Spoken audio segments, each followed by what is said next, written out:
Hello, my self Ranjan Kumar आपको ज्ञान विज्ञान की इस प्यारे से यूट्यूब चैनल पर फिर से स्वागत करता हूं।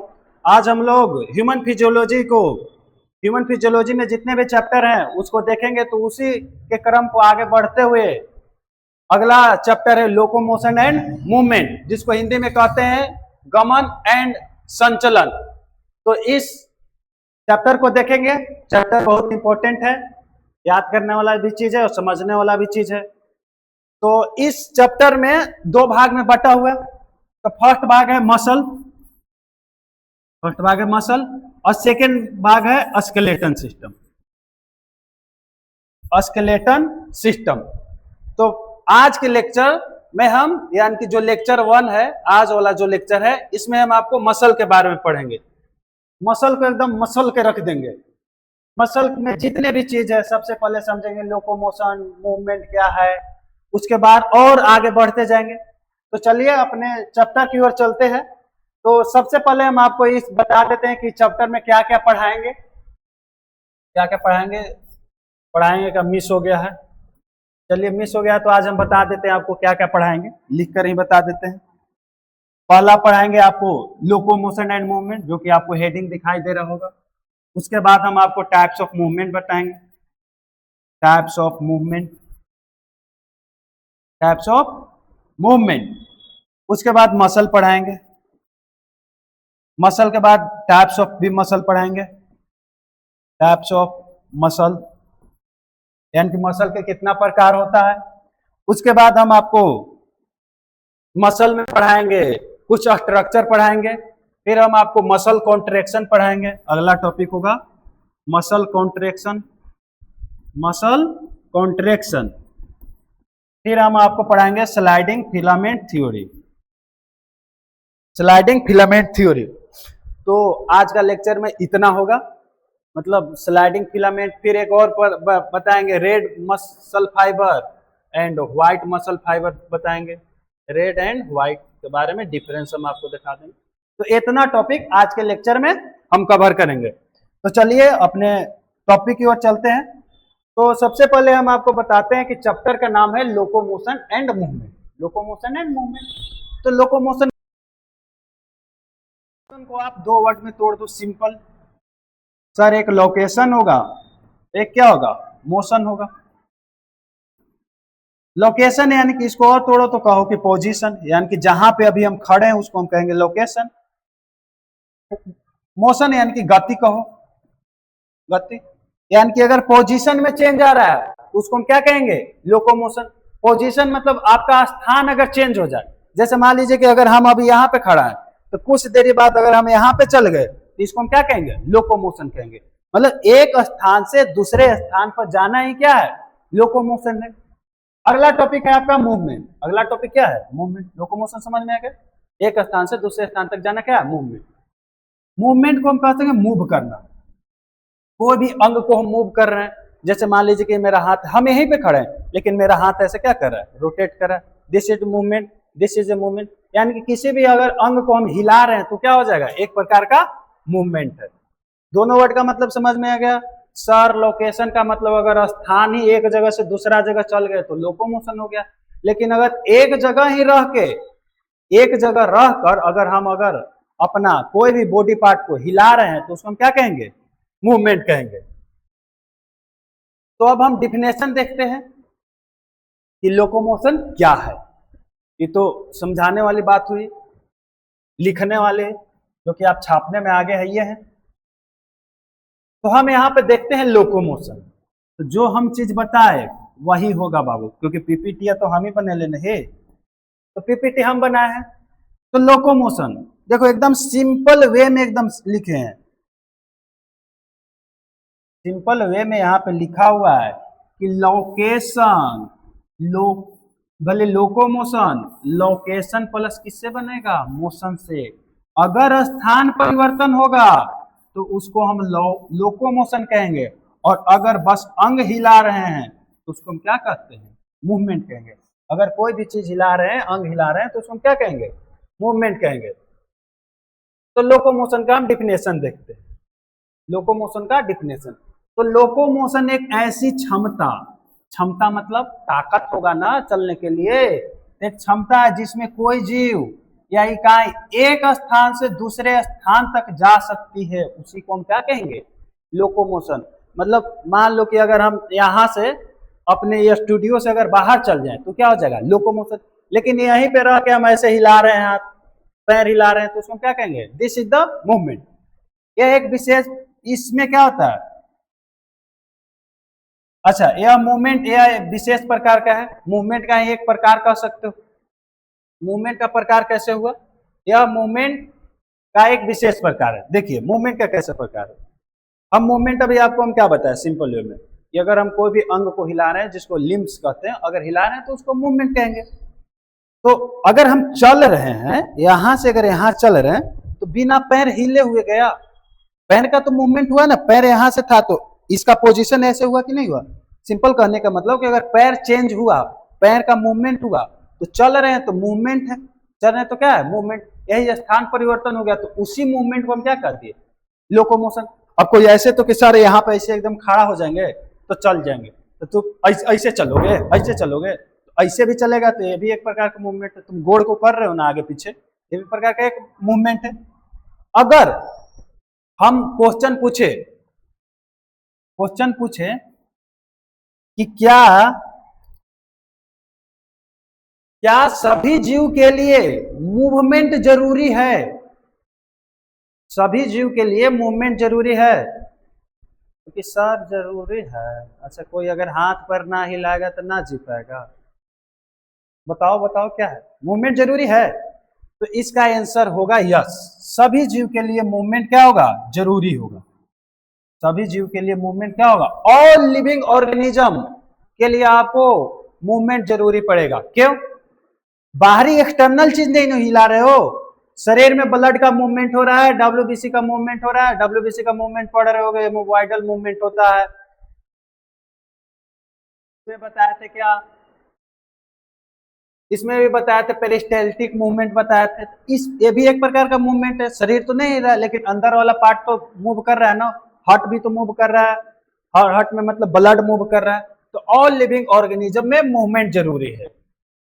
तो एक प्रकार से अब देखो लोकेशन क्या बताया कि एक स्थान से दूसरे स्थान जा रहे हैं, तो एक स्थान से दूसरे स्थान जा रहे हैं तो मूव भी तो कर रहे हैं, बिना हाथ पैर मूव किए हुए बढ़ गए, तो सर हाँ मूव तो करेंगे तबे बढ़ेंगे। तो सभी लोकोमोशन क्या होगा? सभी लोकोमोशन मूवमेंट होगा। सभी लोकोमोशन क्या हो जाएगा? मूवमेंट। लेकिन सभी मूवमेंट लोकोमोशन है। अगर हम एक जगह खड़े होकर अगर मान लीजिए कि अगर हाथ को ऐसे ऐसे कर रहे हैं तो क्या है? ये एक प्रकार का लोकोमोशन है? नहीं। लेकिन सर मूवमेंट तो है क्योंकि हम अपना हाथ पैर को हिला रहे हैं। ह्यूमन, जैसे ह्यूमन में लिम्स का उपयोग करना, पैरामीशियम में सिलिया द्वारा अपना तैरना है, अब आगे पीछे करना, मूवमेंट करना। तो यहाँ पे एक देखिए कितना एकदम मस्त ग्राफ से दिखाया गया है कि सभी लोकोमोशन मूवमेंट में आ रहा है, लेकिन सभी मूवमेंट इसमें समा रहा है तो नहीं। तो सभी लोकोमोशन क्या हो जाएगा? मूवमेंट हो जाएगा, लेकिन सभी मूवमेंट लोकोमोशन नहीं होगा। इस स्लाइड से किसी को दिक्कत इस स्लाइड से? सर नहीं, आगे चलिए। तो लोकोमोशन बता दिए, तो अगला टॉपिक आइए मूवमेंट। क्या है अगला टॉपिक? मूवमेंट। तो मूवमेंट हम क्या बताए? हाथ पैर को हिलाना, अंग को हिलाना क्या होगा? मूवमेंट होगा। तो मूवमेंट देखिए, लिविंग ऑर्गेनिज्म के शरीर में किसी भाग की स्थिति में अगर कोई बदलाव होता है, किसी भाग की स्थिति में बदलाव मतलब अगर इस सोझा से टेढ़ा भी हो गया, एक प्रकार की ये क्या है? मूवमेंट है, क्योंकि इसका हिल रहा है ना, बिना हिले हुए तो टेढ़ नहीं हुआ होगा, ये भी एक प्रकार का क्या है? मूवमेंट। यह प्रक्रिया सभी जीव के लिए क्या है? जरूरी है। सभी जीव के लिए क्या है? जरूरी है। मूवमेंट अगर कहें तो दो प्रकार के होगा, एक एक्सटर्नल होगा, एक इंटरनल होगा। इंटरनल में क्या होगा? जैसे ब्लड का फ्लो होना, शरीर में खून एक जगह से दूसरे जगह जा रहा है तो मूवमेंट हो रहा है। एक्सटर्नल जैसे हाथ उठाना, पैर उठाना, पैर हिलाना हो गया। टाइप्स ऑफ मूवमेंट अब देखिए, तो टाइप्स ऑफ मूवमेंट तीन प्रकार के होता है। एमोबॉइड मूवमेंट होता है, मस्कुलर मूवमेंट होता है और सिलियरी मूवमेंट होता है। तीन प्रकार का एमोबॉइड मूवमेंट आपको अमीबा में देखने को मिलेगा, सेम चीज आपको डब्ल्यूबीसी में भी देखने को मिलता है। मस्कुलर मूवमेंट आपको मसल को ओर देखने को मिलेगा, जैसे जॉ आउ आउ कर रहा है, आउ आउ, इस प्रकार क्या मस्कुलर मूवमेंट। सिलियरी मूवमेंट, जिसमें सिलिया के द्वारा मूवमेंट होगा उसको क्या कहेंगे, सिलियरी मूवमेंट। जैसे ट्रैकिया में हो गया, ट्रैकिया रेस्पिरेटरी ट्रैक में हो गया, चाहे फीमेल रिप्रोडक्टिव पार्ट में हो गया, जब अंडाणु ओवरी से आता है फिलोपियन ट्यूब में तो सिलिया के द्वारा आता है। तो अब हम सबका डिटेल में देख लेते हैं कि हेमोवाइड मूवमेंट क्या है। हेमोवाइड मूवमेंट होता किस में, तो हेमोवाइड मूवमेंट तो सबसे पहले हम देखें कि सर अमीबा में होगा। किस में होगा, अमीबा में होगा। अमीबा में अब कैसे होता है हम आपको समझाते हैं। देखिए, दिस इज द अमीबा, यह एक अमीबा है कि हाँ सर। अमीबा के बारे में आप जनरल चीज जानते हुए कि अमीबा का कोई शेप फिक्स नहीं होता, मतलब इरेगुलर होता है। इसका शेप क्या होता है, इरेगुलर होता है। तो इसमें मूवमेंट देखो कैसे होता है। ये जो आपको ये स्ट्रक्चर दिखाई दे रहा है इसको कहते हैं सूडोपोडिया। क्या कहते हैं, सूडोपोडिया। हिंदी में कहते हैं कूटपात। क्या कहते हैं, कूटपात। अब ये बनता कैसे है, कूटपात ये बनता कैसे है। तो एक सेल में, चाहे मान लो कि ये अमीबा है, तो अमीबा के अंदर क्या होगा, प्रोटोप्लाज्म होगा। प्रोटोप्लाज्म यानी कि जीव द्रव्य होगा। तो जिधर जीव द्रव्य मूवमेंट होगा उसी तरफ सूडोपोडिया बन जाएगा। इसको सिंपल में समझो कि कहता नहीं कि कोई कहता है कि पानी जिधर चलता है उधर ही अपना रास्ता बना लेता है, वैसा बनो, मतलब जैसा मूड हुआ वैसी चेंज हो गए। जिधर पानी बहा उधर ही रास्ता बनेगा। तो इसमें भी अमीबा में सेम टू चीज है। अगर जीव द्रव्य यानी कि प्रोटोप्लाज्म इधर मूव किया तो इधर ही सूडोपोडिया बन गया। सूडोपोडिया समझो कि एक रास्ता है, क्या है, रास्ता है। तो इधर प्रोटोप्लाज्म मूव तो इधर सूडोपोडिया, इधर अगर बना तो इधर भी एक सूडोपोडिया, इधर बना तो इधर भी एक सूडोपोडिया। यानी कि इसके अंदर जो भी जीव द्रव्य भरा हुआ है जिधर मूव किया उधर ही वो कूटपात बन गया। अब बताओ, जिधर जा रहा है उधर ही बन जा रहा है। तो मान लो कि अगर इधर से हटा तो ये कूटपात फिर बाद में खत्म भी हो जाएगा। तो सूडोपोडिया को हम कहते हैं फॉल्स। फॉल्स यानी कि एक ट्रू नहीं होता, फिक्स नहीं है कि सूडोपोडिया इधर होगा ही होगा। पहले बताया था कि अमीबा के शेप इरेगुलर है, मतलब जिधर मूव कर रहा है वैसा शेप हो जा रहा है। समझ में आ गया। चलिए, ये सूडोपोडिया कैसे बनता है ये हम चीज आपको बता दिए कि जिधर जीव द्रव्य मूव करेगा उधर ही क्या होगा, सूडोपोडिया बनेगा। तो यह एक ऐसी गति है जो सूडोपोडिया की मदद से होता है। सूडोपोडिया को कहते हैं कूटपात। सूडोपोडिया बनते हैं साइटोप्लाज्मिक स्ट्रीमिंग के कारण होता है। साइटोप्लाज्मिक स्ट्रीमिंग बताएं कि जिधर मूव कर रहा है उसी के कारण क्या बनता है, साइटोप्लाज्मिक स्ट्रीमिंग। यह मूवमेंट मुख्यतः सेल के क्या होता है, साइटोप्लाज्म के बहाव से होता है। मतलब साइटोप्लाज्म जिधर मूव किया उधर ही क्या हो गया, सूडोपोडिया बन गया। किसमें होगा, अमीबा में होगा और मैक्रोफेज में होगा। अगला देखते हैं सिलियरी मूवमेंट।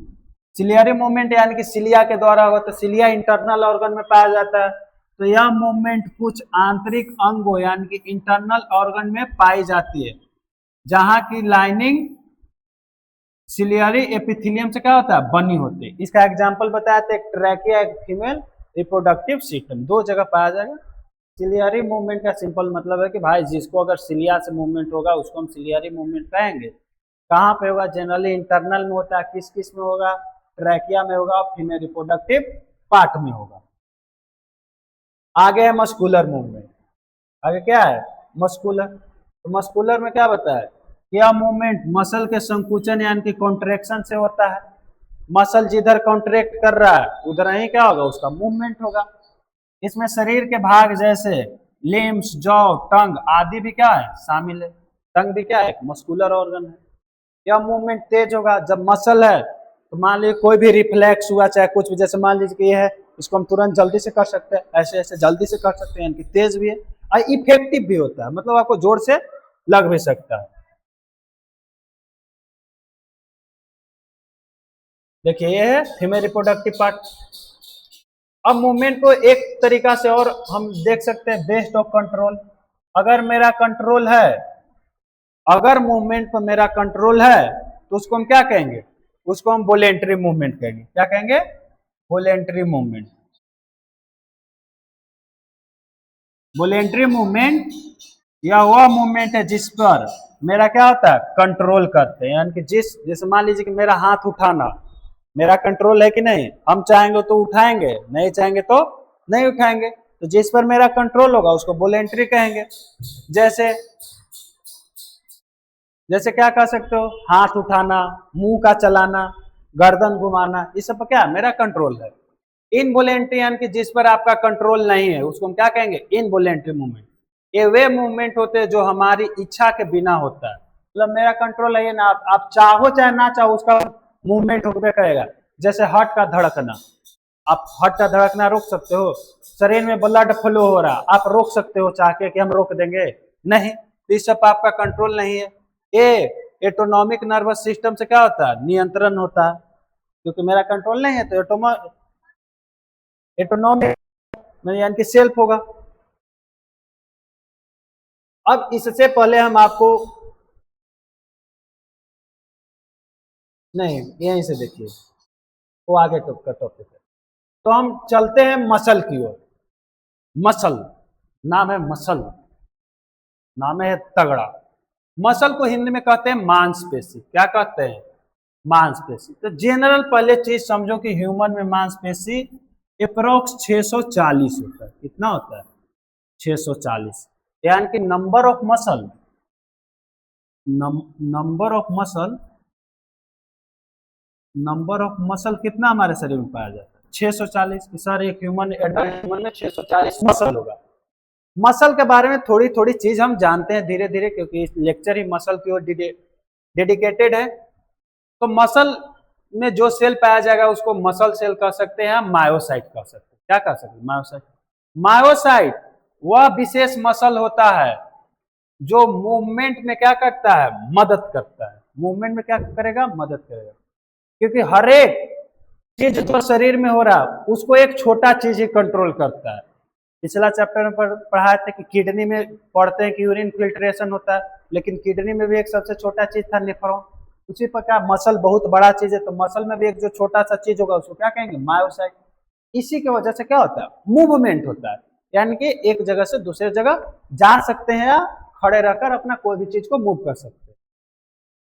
अब मूव कर रहे हैं, चाहे मसल को अगर कॉन्ट्रैक्ट कर रहे हैं, रिलैक्स कर रहे हैं, तो मसल छोटा बड़ा होगा। सिंपल हम समझाते हैं कि देखिए, जैसे ये बाइसेप्स है, क्या है, बाइसेप्स है। अगर हम इसको ऐसे कॉन्ट्रैक्ट करें, इसको अगर हम ऐसे कॉन्ट्रैक्ट करें तो यहाँ पे कैसे फूल गया, ये कैसे फूल गया, क्यों, क्योंकि मसल क्या हो गया, छोटा। तो अगर हम संकुचन करेंगे या कॉन्ट्रैक्शन करेंगे तो मसल क्या हो जाएगा, छोटा हो जाएगा। और फिर से रिलैक्स करेंगे तो फिर से मसल क्या हो जाएगा, वापस फिर से उसी लेंथ में आ जाएगा। तो इसी चीज के लिखा हुआ है कि अगर हम कॉन्ट्रैक्ट करेंगे तो उसका लेंथ कितना हो जाएगा, हाफ हो जाएगा। लेंथ कितना हो जाएगा, हाफ। और अगर रिलैक्स करेंगे या रिलैक्स बैक जाएंगे, यानी कि फिर से जहां से किए थे फिर से वहीं चल जाएंगे, तो फिर उसका लेंथ क्या हो जाएगा, फिर से वापस हो जाएगा। यानी कि फिर से लेंथ उसका क्या हो जाएगा, 1। वैल्यू दिया गया है कि अगर रिलैक्स स्टेट में तो उसका वैल्यू लेंथ 1 होगा, और अगर कॉन्ट्रैक्ट किए तो वैल्यू डायरेक्ट आधा हो जाएगा। क्या हो जाएगा, आधा हो जाएगा। यहाँ पे एक और वर्ड लिखा है, कॉन्ट्रैक्टिलिटी। कॉन्ट्रैक्टिलिटी यानी कि जब हम कॉन्ट्रैक्ट कर रहे हैं और रिलैक्स कर रहे हैं, किसी मसल को संकुचन कर रहे हैं और फिर विराम अवस्था में ला रहे हैं, तो इसी को हम क्या कहते हैं, कॉन्ट्रैक्टिलिटी। यानी कि यह एक ऐसी विशेषता है जो मायोसाइट को शॉर्टेन यानी कि सिकुड़ाता है और फिर से ओरिजिनल शेप में क्या करता है, लौटने के लिए क्षमता देती है। यानी कि जो मसल कॉन्ट्रैक्ट कर रहा है, रिलैक्स कर रहा है, तो जो क्षमता दे रहा है, इसी को हम क्या कहते हैं, कॉन्ट्रैक्टिलिटी कहते हैं। क्या कहेंगे, कॉन्ट्रैक्टिलिटी। उसके बाद अब देखते हैं मसल के एनाटॉमी के बारे में। मसल के एनाटॉमी के बारे में देखते हैं कि मसल के एनाटॉमी में क्या क्या होगा। तो मसल के बारे में तो समझते हो भाई, मांसपेशियां। तो इसके बारे में बस यहाँ पे यही चीज है कि मसल का ओरिजिन मेसोडर्म से होता है। किससे होता है, मेसोडर्म से। मसल का ओरिजिन किससे हो रहा है, मेसोडर्म से। बस इस स्लाइड में आपके लिए यही काम की चीज है। फिर वही बात लिखा हुआ है कि मस्कुलर टिश्यू एक विशेष प्रकार का कॉन्ट्रेक्टाइल टिश्यू, जो कि अभी हम पीछे आपको बता ही दी। एक मायोसाइट द्वारा उत्पन्न स्टिमुलस के पास अन्य मायोसाइट को क्या करता है, फैला देता है। मतलब अगर एक मसल के पास सिग्नल आया ब्रेन से, मोटर न्यूरॉन्स के थ्रू अगर मसल के पास आया कि मसल को कॉन्ट्रैक्ट करना है, तो जिसके पास है उस सब को हल्ला कर देगा कि चलो भाई कॉन्ट्रैक्टो को जगो जगो। यही चीज लिखा हुआ है। तो मसल के कुछ प्रॉपर्टी है। मसल का क्या है, कुछ प्रॉपर्टी है, कुछ यूनिक प्रॉपर्टी है। तो पहला प्रॉपर्टी है कॉन्ट्रैक्टिबिलिटी, यानी कि संकुचनशीलता, कॉन्ट्रैक्टिबिलिटी, यानी कि मसल के पास क्या है, कॉन्ट्रैक्ट करने की क्षमता है। जी सर, कॉन्ट्रैक्ट तो मसल कर सकता है, यानी कि यह मांसपेशी की वह विशेषता है जो उन्हें संकुचन करने या फिर से अपनी मूल स्थिति में आने के लिए क्या करता है, क्षमता देती है। फिर अगला है उत्तेजना, जिसको इंग्लिश में बोलते हैं एक्साइटेबिलिटी, यानी कि अगर हम मसल पर कोई भी गर्म चीज रखे, ठंडा चीज रखे, चाहे सुई भोंके, तो इसको पता चल रहा है ना, उत्तेजना हो रहा है ना, तो इसी को हम क्या कहते हैं, एक्साइटेबिलिटी, यानी कि यह मांसपेशी की वह क्षमता है जिसमें किसी को उत्तेजना के प्रति क्या होता है, प्रतिक्रिया देती है। फिर क्या करेगा, प्रतिक्रिया देगा। फिर अगला है इलास्टिसिटी, लचीलापन। लचीलापन यानी कि मसल में क्या होगा, लचीलापन में गाना एगो सुने होंगे कि कमर करे लच लच लच, तो यही चीज है कि यानी कि मसल में क्या होगा, लचीलापन होगा। यह मांसपेशियों की वह विशेषता है जिसमें वे खींचे जाने के बाद भी फिर अपनी मूल अवस्था में आ सकते हैं। यानी कि मान लो कि अगर हम ऐसे खड़े हैं और ऐसे हुए तो मसल क्या हुआ, मसल क्या हुआ, मसल अपना मतलब इलास्टिक लचीलापन हुआ, कुछ बढ़ा, फिर आया तो फिर अपना उसी स्टेट में आ गया। अगला है एक्सटेंसिबिलिटी, यानी कि तानना, यानी कि अगर मसल को हम खींच रहे हैं, ऐसे खींच रहे हैं, तो बिना क्षतिग्रस्त होते हुए फिर से अपना वापस स्टेट में आ सकता है। इसी को हम क्या कहते हैं, तानना। धागा ना ऐसे तानते कि लाओ तान, तानवा दे तो उधर मतलब धागा दो उधर से खींचो। यह मांसपेशी की वह क्षमता है जिससे वे बिना क्षतिग्रस्त हुए अपनी लंबाई में खींच सकते हैं, यानी कि स्ट्रेच हो सकते हैं। चार प्रॉपर्टी समझ में आ गए। सर हम मसल को कॉन्ट्रैक्ट कर सकते हैं, संकुचन कर सकते हैं जी। दूसरा है उत्तेजना, मसल को गर्म ठंडा पता लगेगा कि हाँ कोई चीज गर्म है, ठंडा है, चुभ रहा है। अगला है लचीलापन, कोई भी मसल को हम कैसे मोड़ तोड़ सकते हैं, अपने शरीर को ऐसे वैसे करो, एक लिमिट भर इना के इतना कर दिया कि मसले टूट गया। अगला है तानना, यानी कि कोई मसल को इतना तान सकते हो कि वो क्षतिग्रस्त ना हो, तो मतलब उसके पास इतना क्षमता है। लिमिट से ज्यादा करोगे तो कोई भी चीज नुकसान होगा। इसको देखो, एक इमेज के थ्रू देख सकते हो, एक सुंदर महिला अपना योगा कर रहे हैं, इसमें इसका जो कमर का मसल है क्या हो रहा होगा, यहां से खिंचाव हो रहा होगा, लेकिन फिर से वापस आएंगे तो इसका मसल फिर क्या हो जाएगा, अपना ओरिजिनल शेप में आ जाएगा। अब हम देखते हैं टाइप्स ऑफ मसल, क्या है अगला, टाइप्स ऑफ मसल।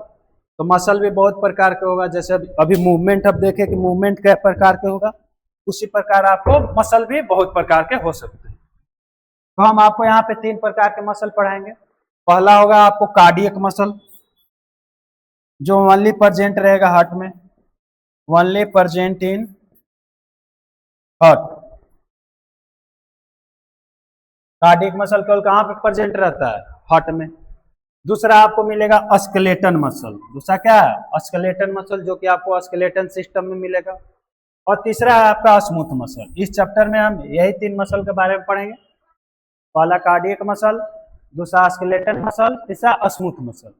आप इस पिक्चर को देखकर क्या ऑब्जर्व कर रहे हो, इस पिक्चर में आपको क्या चीज दिखाई दे रहा है, इन तीनों में कौन कौन सा यूनिक प्रॉपर्टी है। तो सबसे पहले हम चलते हैं आपको स्मूथ मसल से।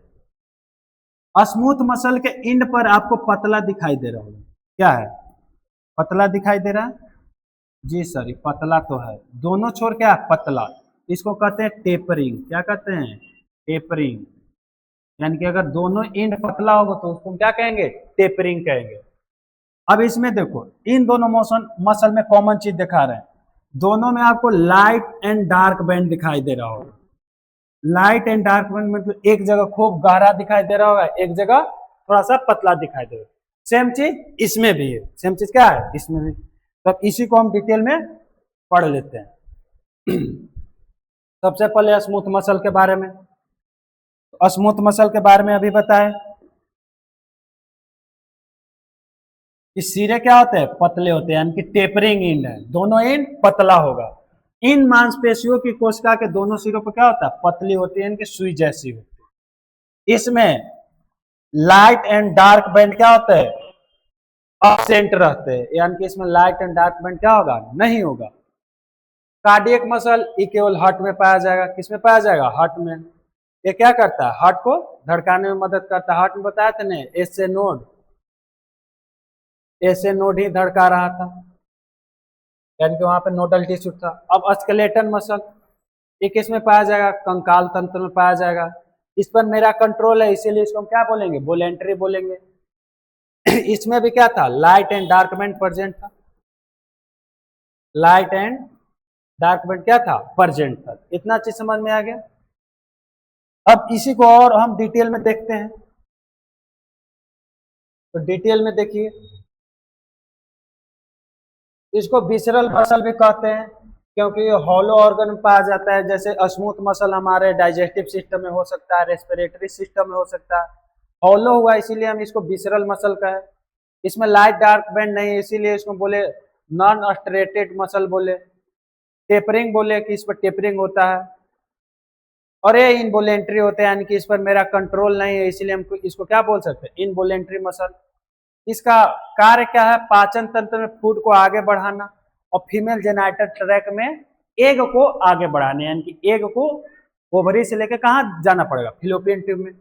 कार्डियक मसल में बताया था कि लाइट एंड डार्क बैंड क्या होगा, प्रेजेंट होगा। इस पर मेरा कंट्रोल नहीं है तो क्या हो जाएगा, इनवोलेंट्री हो जाएगा। ये बताया था क्या, मसल स्केलेटन मसल ही क्या है, एक प्रकार का वोलेंट्री, इस पर मेरा कंट्रोल है। अब देखिए मसल सिंपल ऐसा ही दिखाई देता होगा। मसल के बारे में जितना चीज आप पढ़े होंगे, चाहे नेट पर सर्च किए होंगे, तो मसल ऐसा दिखाई दे रहा होगा। तो अब हम मसल के बारे में डिटेल से पढ़ेंगे, क्या है, मसल के बारे में डिटेल से पढ़ेंगे। देखिए इमेज देखिए क्या क्या इसमें है।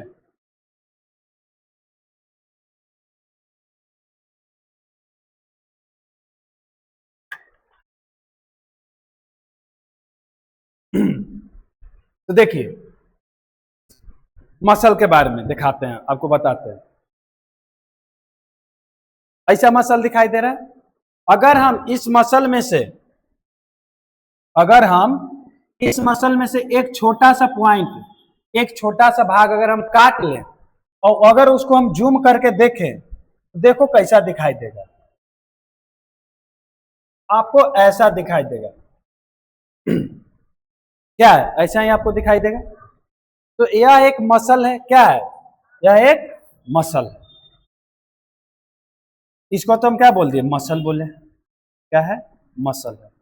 मसल के अंदर बहुत सारा क्या होगा, मसल बंडल होगा। क्या होगा, बहुत सा मसल बंडल होगा। देखो देश देश देश देश, ये सब क्या है, मसल बंडल है।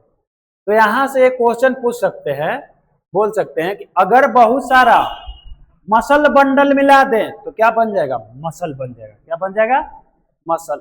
अब इसमें से हम एक मसल बंडल को धर के निकाले, एक मसल बंडल को ऐसे धर के निकाले, तो उसमें देखे तो उसमें भी बहुत सारा मसल फाइबर है। क्या है, उसमें भी बहुत सारा मसल फाइबर है, जिसको हम मायोफाइबर भी बोलते हैं। अब मसल फाइबर को भी धर के खींचे तो उसमें देखे तो उसमें भी बहुत सारा क्या है, मायोफिब्रिल है। क्या है, मायोफिब्रिल। इसमें देखिए यहां है फेसिकल, जिसको हम मसल बंडल बोलते हैं। क्या बोलते हैं, मसल बंडल। मसल बंडल, तो देखो एक मसल में से खींच के लाया तो आपको मसल बंडल मिला, मसल बंडल में से एक खींचे तो मसल फाइबर मिला, मसल फाइबर में से फिर एक खींचे तो इसको क्या मिला, मायोफिब्रिल मिला। क्या मिला, मायोफिब्रिल मिला। स्ट्रक्चर समझ में आया। देखो अब इसमें और डिटेल से देखो, देखो ये क्या है, मसल है। मसल के अंदर जो लिक्विड भरा हुआ है, जो ये लिक्विड भरा हुआ है आपको दिखाई दे रहा पीला जैसा, इसको हम कहते हैं पेरीमाइसियम। क्या बोलते हैं, पेरीमाइसियम। और इसके जो साइड में किनारे जैसा है,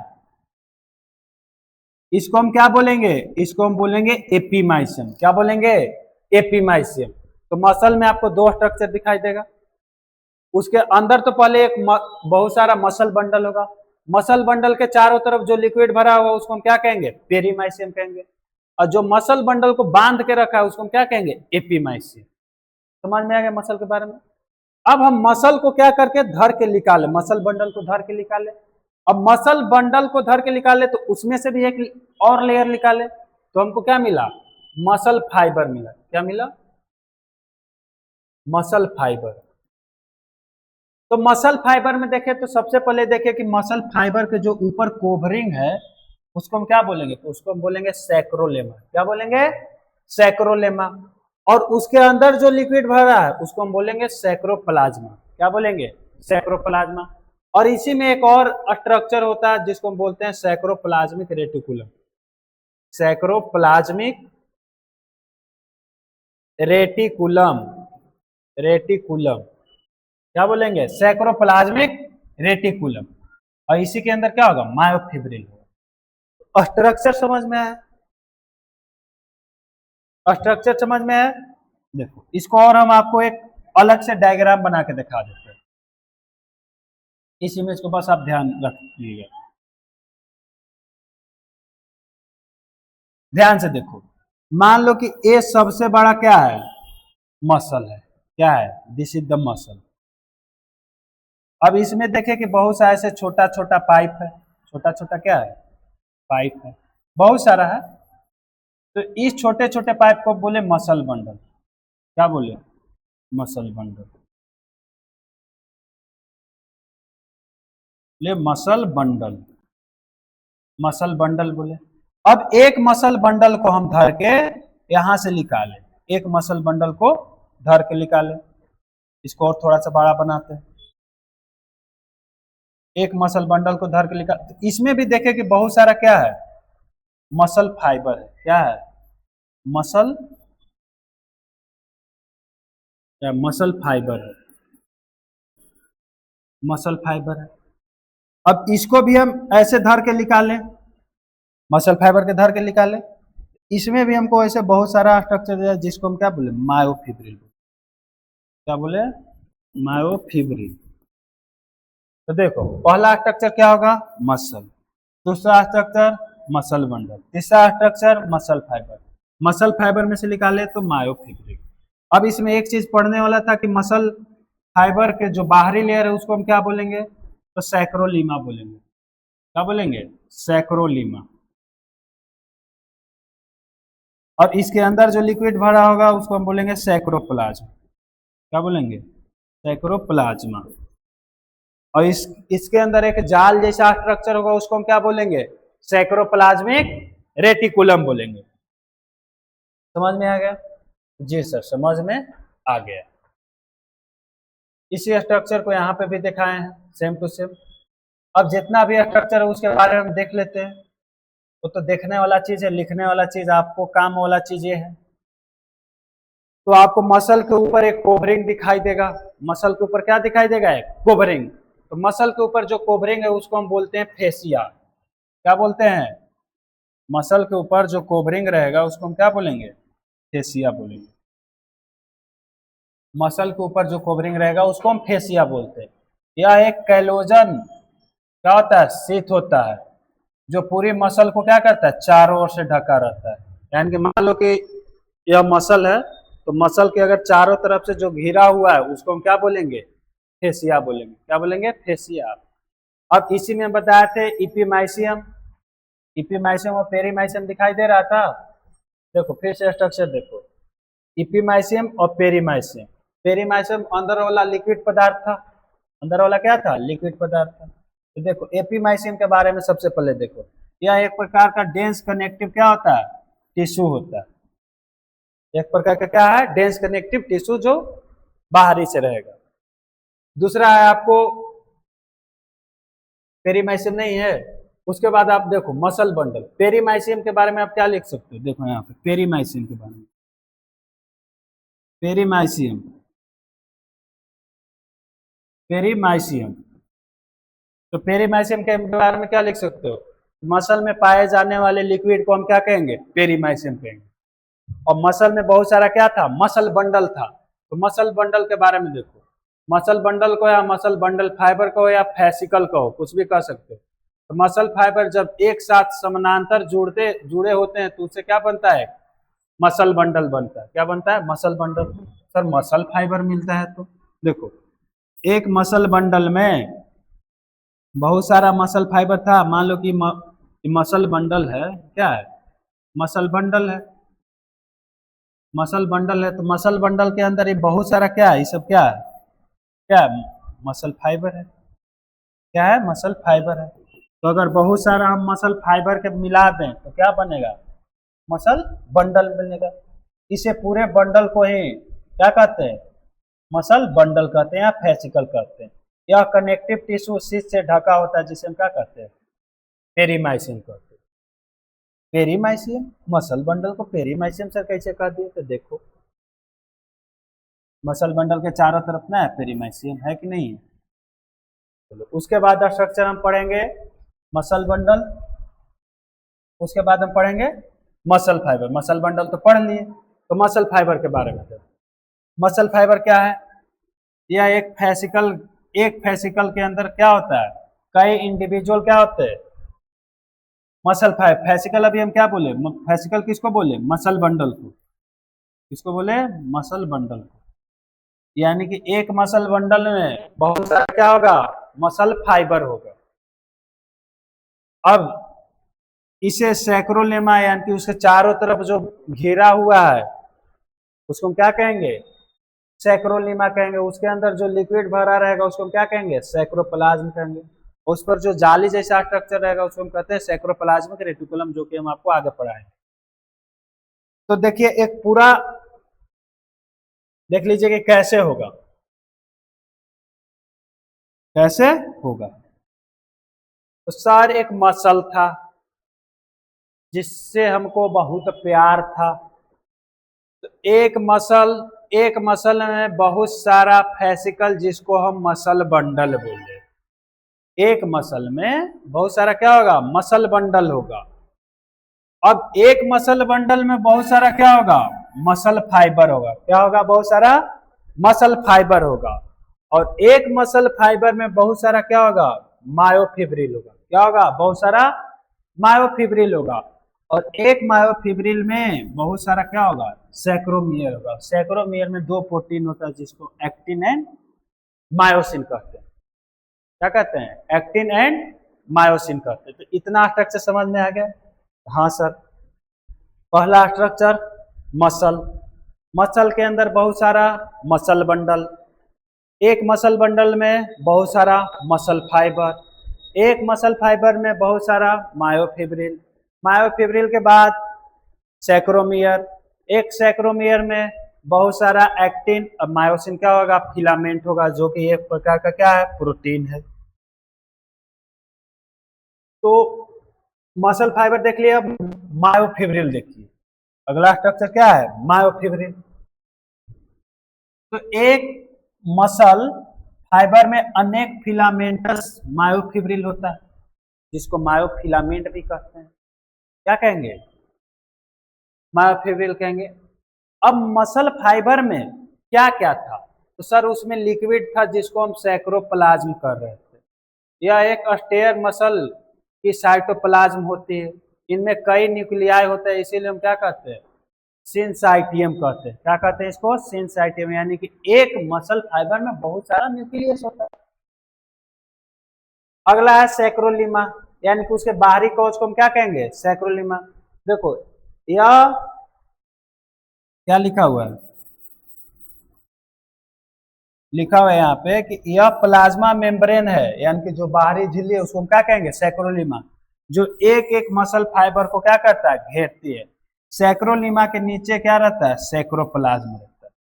ऊपर जैसे मान लो कि this is the muscle fibre, ऊपर वाले लेयर सैक्रोलिमा, इसके अंदर जो लिक्विड भरा है उसको सैक्रोप्लाज्म, इसके अंदर जाल जैसा स्ट्रक्चर जो है उसको हम क्या बोलेंगे, सैक्रोप्लाज्मिक रेटिकुलम। देखो अगला स्ट्रक्चर सैक्रोप्लाज्मिक रेटिकुलम। सैक्रोप्लाज्मिक रेटिकुलम का काम है कि कैल्शियम को क्या करेगा, स्टोर करके रखेगा। तो यह सैक्रोप्लाज्मा के अंदर उपस्थित होता है। यानी कि सैक्रोप्लाज्मिक रेटिकुलम किसके अंदर उपस्थित रहता है, सैक्रोप्लाज्म के अंदर। इसका काम क्या है, इसका मुख्य कार्य है कैल्शियम को स्टोर करके रखना। कैल्शियम को स्टोर करके रखता है तो मसल कॉन्ट्रैक्शन में क्या होता है, मदद मिलती है। क्या मिलता है, मसल कॉन्ट्रैक्शन में आपको मदद मिलेगा। यहां तक समझ में आ गया? जी सर। अब एक मायोफिब्रिल में देखो क्या क्या मिलेगा। एक मायोफिब्रिल में अभी हम क्या बताया कि सैक्रोमियर होता है, एक सैक्रोमियर में बहुत सारा आपको एक्टिन मिल जाएगा और मायोसिन मिल जाएगा। तो देखो इसको हम देखें, मसल फाइबर, बाहरी लेयर सैक्रोलिमा, इसको भी एक छोटा सा जूम किए तो मायोफिब्रिल, मायोफिब्रिल के जूम करके देखे तो स्ट्रक्चर ऐसा दिखाई दे। अभी तुम स्ट्रक्चर देख लो, इसको हम डिटेल से आगे पढ़ाएंगे। इसको हम क्या करेंगे, डिटेल से आगे पढ़ाएंगे।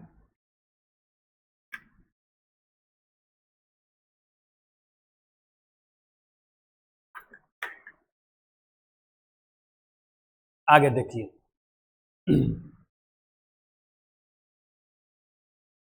अब हम स्ट्रक्चर ऑफ मसल देखते हैं। स्ट्रक्चर ऑफ मसल, इसको हम आपको एक व्हाइट बोर्ड पर समझाते हैं। व्हाइट बोर्ड नहीं है, इसको हम जूम कर देते हैं। अरे दिमाग बहुत है, व्हाइट बोर्ड लाने की जरूरत नहीं पड़ेगा। देखो एक सैक्रोमियर का हम स्ट्रक्चर बना रहे हैं, एक सैक्रोमियर का स्ट्रक्चर बना रहे हैं। जो नाम बोल रहे हैं अभी आपको नाम याद करना पड़ेगा। देखो एक सैक्रोमियर का स्टार्टिंग होता है दो जेड लाइन से, ऐसे ऐसे दो लाइन होगा। इन लाइन को हम बोलेंगे जेड लाइन। क्या बोलेंगे, जेड लाइन। इसको भी हम क्या बोलेंगे, जेड लाइन। क्या बोलेंगे, जेड लाइन। जेड लाइन के अगल बगल, तू अगल तू बगल, बहुत सारा एक्टिन होगा। क्या होगा, एक्टिन होगा।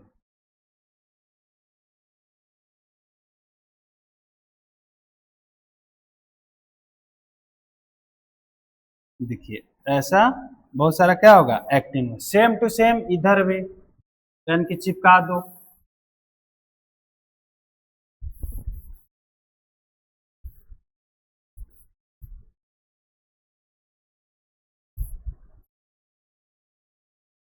बहुत सारा क्या होगा, एक्टिन होगा। अब इसके बीच में मायोसिन होगा। क्या होगा, मायोसिन, एक मोटा लेयर। खाल पील घर के बाबू, तुम्हें लोग के जैसे पतला नहीं है। देखो मोटा, तो मोटा हम लेंगे इसका लेयर, एकदम खाया हुआ है, खाया पिया हुआ है। यहाँ तक कर दो, ऐसा क्या होगा, इसका लेयर होगा। तो ऐसे बना, ऐसा क्या होगा, इसका लेयर होगा। फिर इसमें एक ऐसा लेयर होगा। लो भैया थोड़ा मोड़ा टेढ़ और बन जाएगा। मतलब कहने का मतलब है कि इससे क्या होगा, मोटा होगा। इससे क्या होगा, मोटा होगा। ऐसा ही लेयर दिखाई देगा। अब इन सबको पहले आपको नाम याद करना पड़ेगा। तो देखो जो पतला वाले बाबू हैं, जो पतला वाले बाबू हैं, इसको हम बोलते हैं एक्टिन। क्या बोलेंगे, एक्टिन।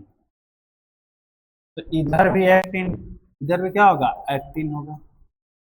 इस मोटे वाले लेयर को हम बोलते हैं मायोसिन। क्या बोलते हैं, मायोसिन। दो नाम याद हो गया कि हाँ सर, एक एक्टिन है, एक मायोसिन है। अब देखो इसको हम जेड लाइन बोले थे, तो दो जेड लाइन के बीच वाले गैप को, दो जेड लाइन के बीच वाले गैप को हम बोलते हैं सैक्रोमियर। क्या बोलते हैं, सैक्रोमियर। क्या बोलेंगे, सैक्रोमियर।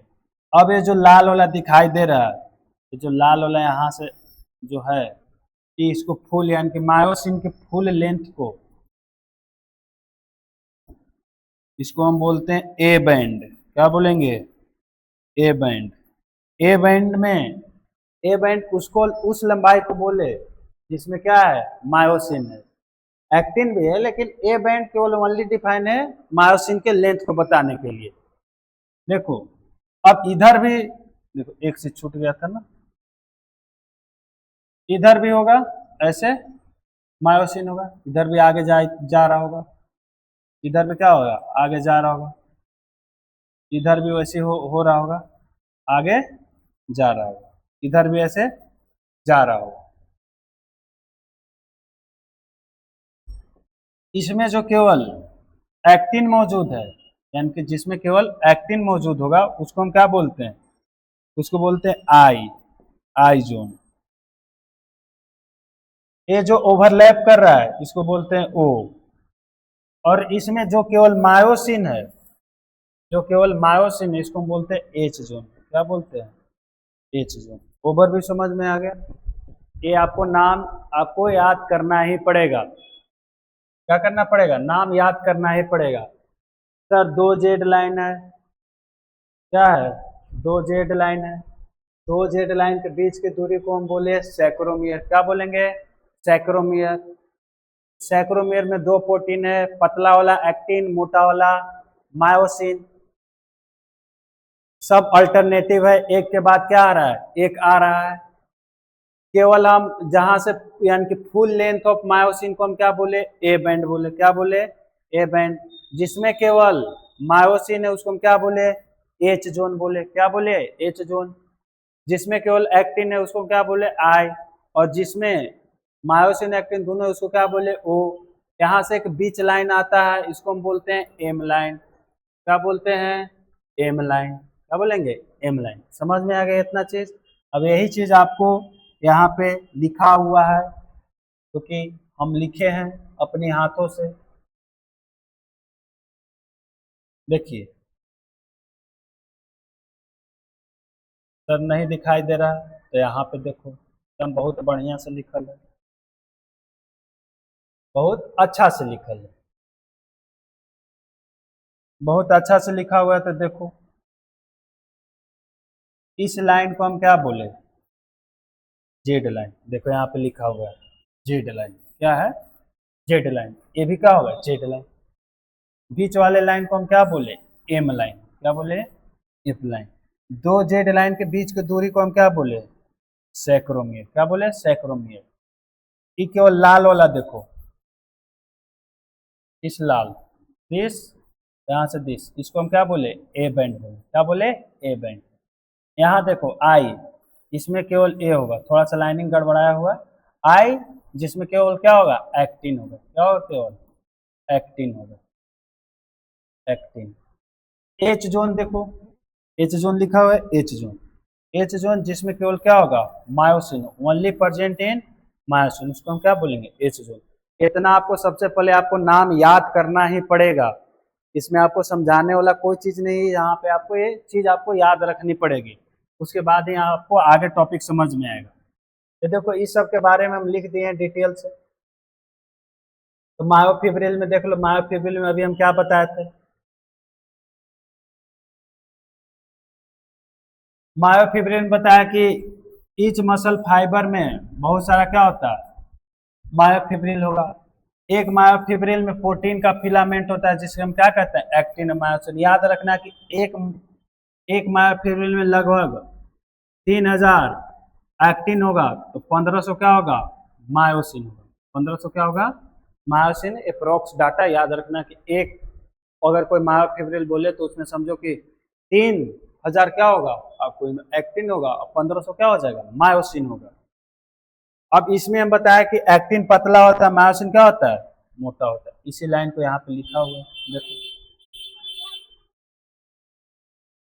मायोफिलामेंट में 2 प्रमुख प्रोटीन होते हैं, एक एक्टिन फिलामेंट, एक मायोसिन फिलामेंट। एक्टिन पतले होते हैं, मायोसिन क्या होता है, मोटा होता है। इन्हीं की वजह से क्या होता है, मसल कॉन्ट्रैक्ट करते हैं, यानी कि कोई भी मसल छोटा हो रहा है बड़ा हो रहा है तो यही एक दूसरे के ऊपर स्लाइड करता है, जो कि हम आगे पढ़ाएंगे स्लाइडिंग फिलामेंट थ्योरी। इसी की वजह से मसल कॉन्ट्रैक्ट होता है।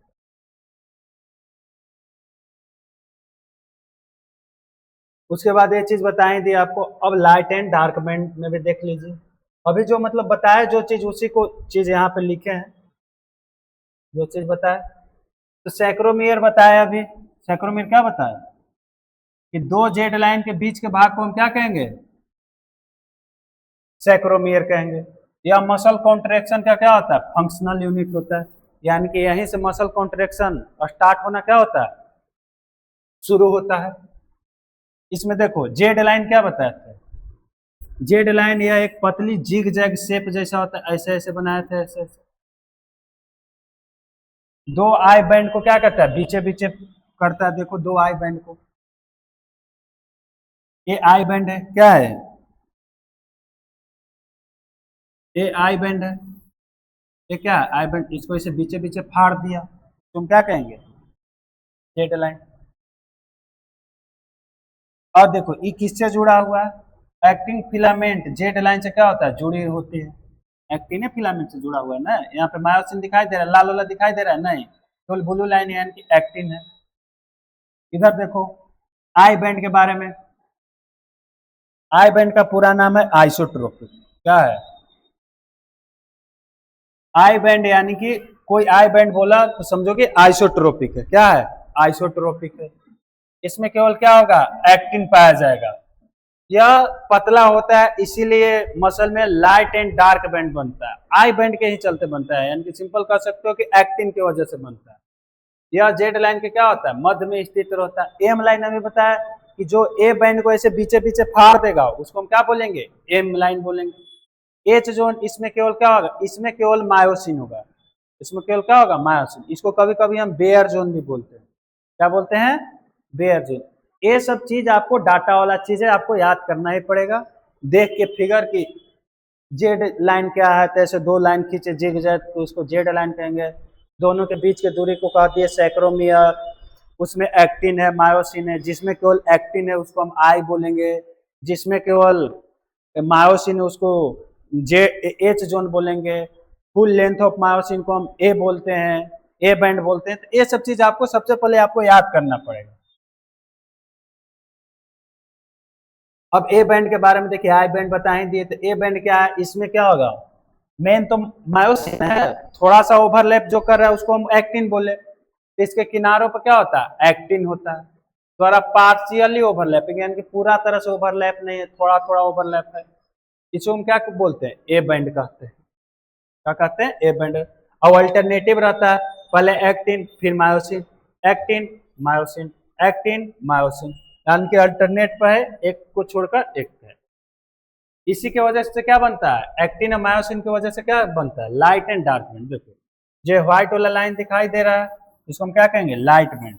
जो काला वाला दिखाई दे रहा है इसको हम क्या कहेंगे, डार्क बैंड कहेंगे। क्या कहेंगे, डार्क बैंड। मतलब एक कम गहरा होगा, एक ज्यादा गहरा होगा। यानी कि अगर इसको हम ऐसे बोले कि एक्टिन और मायोसिन इस तरह से व्यवस्थित रहते हैं कि मसल फाइबर में क्या बनता है, या मायोफिब्रिन क्या बनता है, लाइट एंड डार्क बैंड बनता है। तो देखो एक्टिन और मायोसिन, मायोफिब्रिल इस प्रकार से व्यवस्थित होते हैं ताकि लाइट एंड डार्क बैंड क्या होता है, बनता है।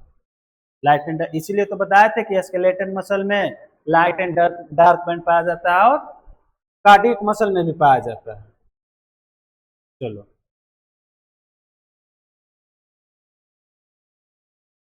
वही चीज को दिखाया गया है जो रियल जैसा दिखाई देगा। अब अभी हम यहाँ पे आपको बताया दो चीज, सर दो चीज का बता दिए अभी आप, तो हम आपको दो चीज यही चीज बताए कि एक मायोफिब्रिल में आपको एक्टिन और मायोसिन दो प्रोटीन दिखाई देगा। पहला क्या होगा, एक्टिन, और दूसरा क्या होगा, मायोसिन।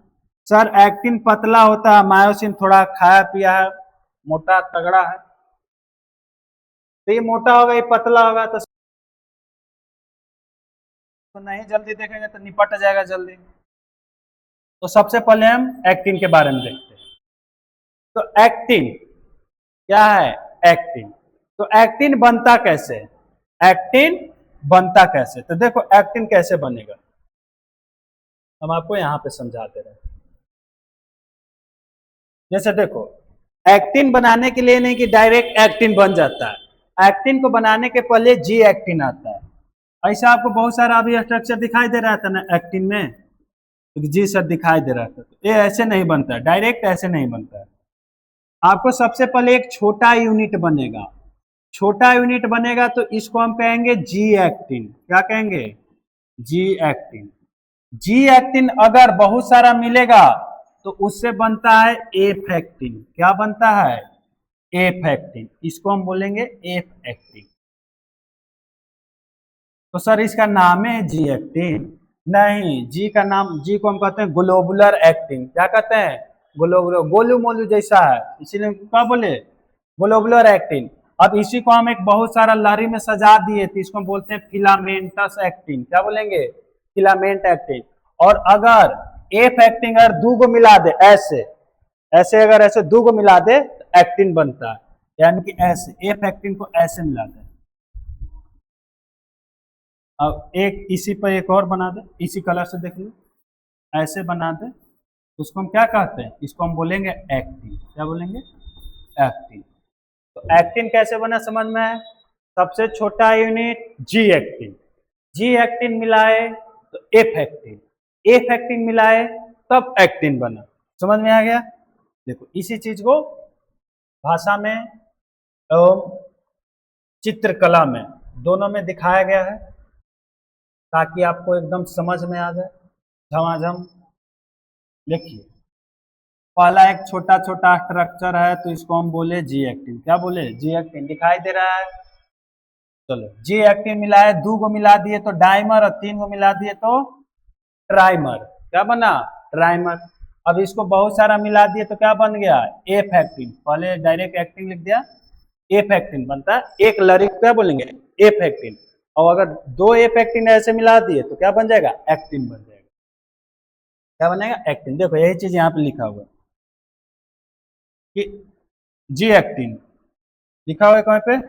हर एफ एक्टिन बनता है बहुत सारे जी एक्टिन को यूनिट से। अगर जी एक्टिन बहुत सारे जोड़े चल गए तो एफ एक्टिन बनेगा। और एफ एक्टिन का मतलब क्या होता है? Filamentous actin. और जी एक्टिन का मतलब ग्लोबुलर एक्टिन। दोनों का फुल फॉर्म पता चल गया। जी एक्टिन ग्लोबुलर, गोल है तो ग्लोबुलर, ये ऐसे एक लरी जैसा बन गया तो फिलामेंटस एक्टिन। यानी कि अगर एफ एक्टिन का पॉलीमर बनाते चल जाए तो क्या बन जाएगा? एक्टिन। और जी एक्टिन का अगर पॉलीमर बनाते चल जाए तो एफ एक्टिन बनेगा। क्या बनेगा? F actin. देखो यहाँ पे भी लिखा हुआ है। अब एक्टिन के ऊपर और दो प्रोटीन रहता है। और क्या रहता है? दो प्रोटीन रहता है। और दो प्रोटीन रहता है, उसको बोलते हैं ट्रोपोमायोसिन, और एक बोलते हैं ट्रोपोनिन। तो क्या बोलते हैं? ट्रोपोनिन। ट्रोपोनिन में तीन रहता है, एक ट्रोपोनिन आई रहेगा, एक ट्रोपोनिन सी रहेगा, एक ट्रोपोनिन टी रहेगा, जो कि अभी हम आगे समझते हैं। तो सबसे पहले हम ट्रोपोमायोसिन समझाते हैं। देखो ट्रोपोमायोसिन कैसा होगा। जैसे मान लो कि इसको मान लो कि तुम क्या है, इसको एक्टिन मान लो। क्या है? एक्टिन। अब इस एक्टिन पर अगर ऐसे हम अगर लपेट दें, ऐसे अगर हम लपेट दें, तो इस पीले वाले स्ट्रक्चर को हम क्या कहेंगे? ट्रोपोमायोसिन कहेंगे। क्या कहेंगे? ट्रोपोमायोसिन। देखो इसके एकदम पैरेलल जा रहा है। क्या जा रहा है? पैरेलल जा रहा है, एक्टिन के पैरेलल। इस लोहा को तुम मान लो कि एक्टिन है, और एक्टिन पर ऐसे अगर हम लगा दिए तो इसको हम क्या बोलेंगे? ट्रोपोमायोसिन। अब इस ट्रोपोमायोसिन को पकड़ के रखने के लिए, इसको इसे टाइट बांध के रखने के लिए इस पर रहता है ट्रोपोनिन। क्या रहता है? ट्रोपोनिन। और ट्रोपोनिन तीन चीज से बनता है, मतलब तीन प्रकार के ट्रोपोनिन रहता है। एक ट्रोपोनिन आई, ट्रोपोनिन सी और ट्रोपोनिन टी। हम तीनों आगे डिटेल में पढ़ाएंगे। ये चीज समझ में आ गया? एक्टिन को छुपा के रखने के लिए इस पर एक लेयर रहता है, जिसको इसके पैरेलल चलता है, जिसको ट्रोपोमायोसिन कहते हैं। और इस ट्रोपोमायोसिन को बांध के जो रखता है उसको हम क्या कहते हैं? ट्रोपोनिन कहते हैं। समझ में आ गया? यानी कि पूछेगा कि अगर एक पूरा स्ट्रक्चर एक्टिन में क्या क्या होगा, तो एक एक्टिन में देखो पहले ही सब याद रखो, जो पैरेलल चलेगा उसको ट्रोपोमायोसिन, जो इसको बांध के रख रहा है इसको ट्रोपोनिन, और एक एक्टिन रहेगा। क्या रहेगा? एक्टिन। एक्टिन कैसे बना था? दो एफ एक्टिन में है तो क्या बना? एक्टिन बना। एफ एक्टिन कैसे बना था? जी एक्टिन को मिलाए थे तो क्या बना? एक्टिन बना। समझ में आ गया? तो इसी के बारे में डिटेल में समझ लेते हैं। डिटेल में क्या है समझते हैं। देखो क्या लिखा हुआ है कि प्रत्येक एक्टिन फिलामेंट दो एफ एक्टिन को मिलाने से बनता है। कितना है? अगर दो एफ एक्टिन मिला है तो एक एक्टिन बना। ये दोनों एफ एक्टिन एक दूसरे के ऊपर क्या होता है? चारों ओर से क्या होता है? हेलिकल बनाते हैं, यानी कि हेलिक्स, ऐसे घूमते घूमते स्प्रिंग जैसा। चलो इस पर अब जो स्ट्रक्चर है उसके बारे में समझो, उसके बारे में समझो। तो सबसे पहले ऊपर जो ऐसे 3 गो बिंदुआ है इसको देखते हैं, इसको कहते हैं ट्रोपोनिन। इसको क्या कहते हैं? ट्रोपोनिन। देखो ये क्या है, ये भी एक प्रकार का प्रोटीन है, या एक छोटा सा क्या होता है, प्रोटीन होता है, जो कि क्या है, कम्प्लेक्स होता है। एक एक्टिन पर रेगुलर दूरी पे होता है, मतलब देखो एक यहाँ पे, एक यहाँ पे, एक यहाँ पे, इन्हें की एगो बना फिर गायब हो गया, मतलब कुछ कुछ दूरी पर क्या है, फिक्स है। एफ एक्टिन के एक्टिव बाइंडिंग साइट को क्या करता है, ब्लॉक करता है। एक्टिव बाइंडिंग साइट को ब्लॉक करता है मतलब यानी कि जहां से मायोसिन जुटेगा उसको क्या करता है, ब्लॉक करके रखता है। इसका एक काम है कि कैल्शियम आयन आने पर ट्रोपोनिन को शेप क्या हो जाता है, चेंज होता है। ट्रोपोनिन भले कैल्शियम आने पर ट्रोपोनिन का शेप क्यों चेंज होता है, अभी बताया था ना कि ट्रोपोनिन 3 प्रकार के होता है, एक आई होगा, एक सी होगा, एक टी होता है। तो ट्रोपोनिन सी के साथ कैल्शियम आके क्या करता है, बाइंड करता है। कैल्शियम अगर क्वेश्चन ऐसे पूछे कि कैल्शियम ट्रोपोनिन के कौन के साथ जाके बाइंड करता है, तो ट्रोपोनिन सी के साथ बाइंड करता है। नीचे आपको दिखाई देगा ट्रोपोमायोसिन। क्या है, ट्रोपोमायोसिन। तो यह एक लंबी पतली प्रोटीन होती है जो एफ एक्टिन के साथ साथ यानी क्या कर रहा है, पैरेलल चल रहा है। ट्रोपोमायोसिन एक रेगुलेटरी प्रोटीन है जो एफ एक्टिन के साथ जुड़ी रहती है और मसल कॉन्ट्रेक्शन को क्या करता है, कंट्रोल करता है। दोनों चीज समझ में आ गया? क्योंकि हाँ सर, दोनों चीज क्या हो गया, हमको समझ में आ गया। चलो अब हम देखते हैं मायोसिन के बारे में। क्या है, मायोसिन के बारे में। तो मायोसिन के बारे में, एक्टिन के बारे में तो समझ गए। तो मायोसिन के बारे में अगर जनरल चीज सबसे पहले पूछे तो सर मायोसिन मोटा होता है। मायोसिन क्या होता है, मायोसिन मोटा होता है यानी कि ठीक होता है। मायोसिन क्या होगा, ठीक होगा। ठीक को हिंदी में कहते हैं मोटा। सर मोटा होता है, वो पतला था, ये मोटा होता है। इसका स्ट्रक्चर ऐसा दिखाई देता है। इसका स्ट्रक्चर कैसा दिखाई देता है, ऐसे। तो जैसे पूंछ जैसा स्ट्रक्चर है, पूंछ जैसा जो स्ट्रक्चर है ऐसे ऐसे, जैसे मान लो और इस पर एक ऐसे बना दिए, और फिर यहाँ से एक हेड बनाया, यहाँ से भी एक हेड बना दिया। तो जो पूंछ वाला भाग है इसको हम क्या बोलेंगे, टेल बोलेंगे। क्या बोलेंगे, टेल। और जो ऐसे हेड है यानी कि जो मुड़ी वाला भाग है इसको क्या बोलेंगे, हेड बोलेंगे। क्या बोलेंगे, हेड बोलेंगे। अब हेड में दो चीज रहता है, जहां पे एटीपी जाके जुड़ेगा उसको बोलते हैं एटीपी बाइंडिंग साइट। क्या बोलेंगे, एटीपी बाइंडिंग साइट। और उसके ऊपर एक्टिन रहता है। एक्टिन कहाँ है, ऊपर। तो उसके ऊपर एक्टिन है, तो ई जाके एक्टिन से जुटेगा, तो इसको हम क्या बोलते हैं, एक्टिन बाइंडिंग साइट। क्या बोलते हैं, एक्टिन बाइंडिंग साइट। यहाँ पे छोटू सा रहता है जिसको हम बोलते हैं शॉर्ट आर्म। क्या बोलते हैं, शॉर्ट आर्म। और शॉर्ट आर्म और हेड को मिला दे तो इसको बोलते हैं क्रॉस आर्म। क्या बोलेंगे, क्रॉस आर्म। देखो इस इमेज में दिखाया गया है, इस इमेज में दिखाया गया है। देखो इसको देखो, एकदम ध्यान से देखो, दिखाई दे रहा है।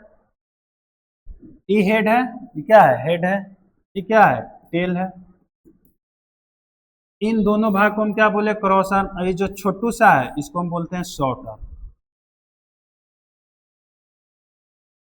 क्या बोलते हैं, शॉर्ट आर्म। समझ में आ गया? चलिए आगे चलते हैं। अब इसके बारे में भी समझ लेते हैं, मायोसिन के बारे में। उसके बाद हम आपको जितना पढ़ाएं उसका हम एक सबसे पहले आपको एनिमेशन दिखाएंगे। सबसे पहले क्या दिखाएंगे, एनिमेशन। तो देखिए मायोसिन में दो चीज है। मायोसिन तो पहले क्या है, ठीक है, मोटा फिलामेंट है, या ऐसे जैसे मान लो कि जो ऊपर वाला स्ट्रक्चर है इसको हम बोलते हैं मीरोमायोसिन। इसको क्या बोलते हैं, मीरोमायोसिन। जैसे एक्टिन बनाने के लिए जी एक्टिन, एफ एक्टिन लगा था ना, एक्टिन बना था एक। उसी प्रकार अगर एक मायोसिन बनाना है तो मायोसिन को मीरोमायोसिन बनाता है। इस पूरे स्ट्रक्चर को हम बोलते हैं मीरोमायोसिन। क्या बोलेंगे, मीरोमायोसिन। और ऐसा अगर बहुत सारा स्ट्रक्चर लगेगा, यहाँ पे एक बना, एक यहाँ पे, ये ऐसे जुड़े चल गया, फिर इसके आगे एक बनेगा, ऐसे एक बनेगा। इस पूरे स्ट्रक्चर को हम बोलते हैं मायोसिन। यानी कि मायोसिन बनाने के लिए हमको मीरोमायोसिन लगेगा। क्या लगेगा, मीरोमायोसिन। यही चीज यहाँ पे लिखा हुआ है, यही चीज यहाँ पे लिखा हुआ, देखो। यह मीरोमायोसिन एक पॉलीमर होता है। किसका पॉलीमर होता है, का पॉलीमर होता है। यह मीरोमायोसिन का पॉलीमर होता है। मतलब जो हम मायोसिन बना रहे हैं, इस मायोसिन को बनाने के लिए हमको बहुत सारा क्या करना पड़ेगा, मीरोमायोसिन जोड़ना पड़ेगा। मीरोमायोसिन में दो भाग होता है, ऊपर वाला हैवी था तो इसको बोलते हैं HMM, हैवी मीरोमायोसिन। क्या बोलेंगे, हैवी मीरोमायोसिन। और जो पतला है इसको बोलते हैं लाइट, तो इसको बोलते हैं HMM, light meromyosin. Light meromyosin के बारे में क्या लिखा है कि यह एक लंबा भाग है। मेन आपको पढ़ना है HMM, यानी कि इसमें बहुत सारा चीज है। तो इसमें एक ग्लोबुलर हेड होता है, ये ऐसा एक हेड दिखाई दे रहा है, तो इसको हम क्या बोलते हैं, ग्लोबुलर हेड। क्या बोलेंगे, ग्लोबुलर हेड। यह एक एटीपेज एंजाइम की तरह कार्य करता है। देखो इसमें बताया था कि एटीपी बाइंडिंग साइट होता है, ऐसे बताए थे ना, यहाँ पे क्या होता है, एटीपी बाइंडिंग साइट होता है। यानी कि एटीपी जब मसल कॉन्ट्रेक्शन होगा तो एटीपी को हमको किसमें तोड़ना पड़ेगा, एडीपी में। तो इसको तोड़ने के लिए एक एंजाइम लगेगा, उसी एंजाइम का नाम है एटीपेज एंजाइम। क्या है, एटीपेज एंजाइम। इसको क्या बोलते हैं, एटीपेज एंजाइम। इसमें एक और चीज था, एटीपी के लिए बाइंडिंग साइट था, एक्टिन के लिए भी क्या है, बाइंडिंग साइट। इसमें एक ऐसे छोटू सा था जिसको शॉर्ट आर्म बोले थे। शॉर्ट आर्म हेड को मिलाया तो क्रॉस आर्म बना। तो हेड और शॉर्ट आर्म को अब क्या बोलते हैं, क्रॉस आर्म करते हैं, जो कि एक एंगल पर रहता है। समझ में आ गया, बाहर की ओर निकले हुए रहते हैं। अब इसी में एक स्ट्रक्चर दिखाते हैं, टिटिन। क्या टिटिन, उसके बाद हम आपको अब पूरा जितना पाए सब का हम आपको एनिमेशन दिखाएंगे, सबको हम क्या दिखाएंगे, एनिमेशन दिखाएंगे। देखिए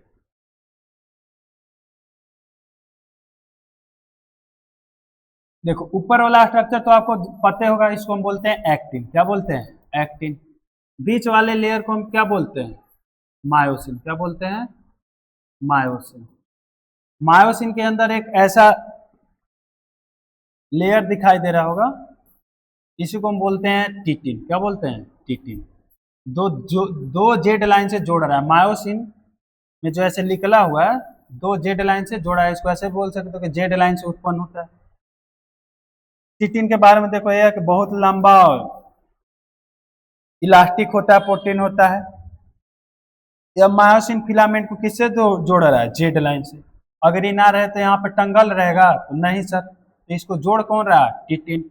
यह अभी दुनिया का सबसे लंबा प्रोटीन माना जाता है, मतलब अभी जितना भी खोज हुआ है, सबसे लंबा प्रोटीन क्या होता है, टिटिन होता है। अब इतना चीज आप देख लिए मसल के बारे में।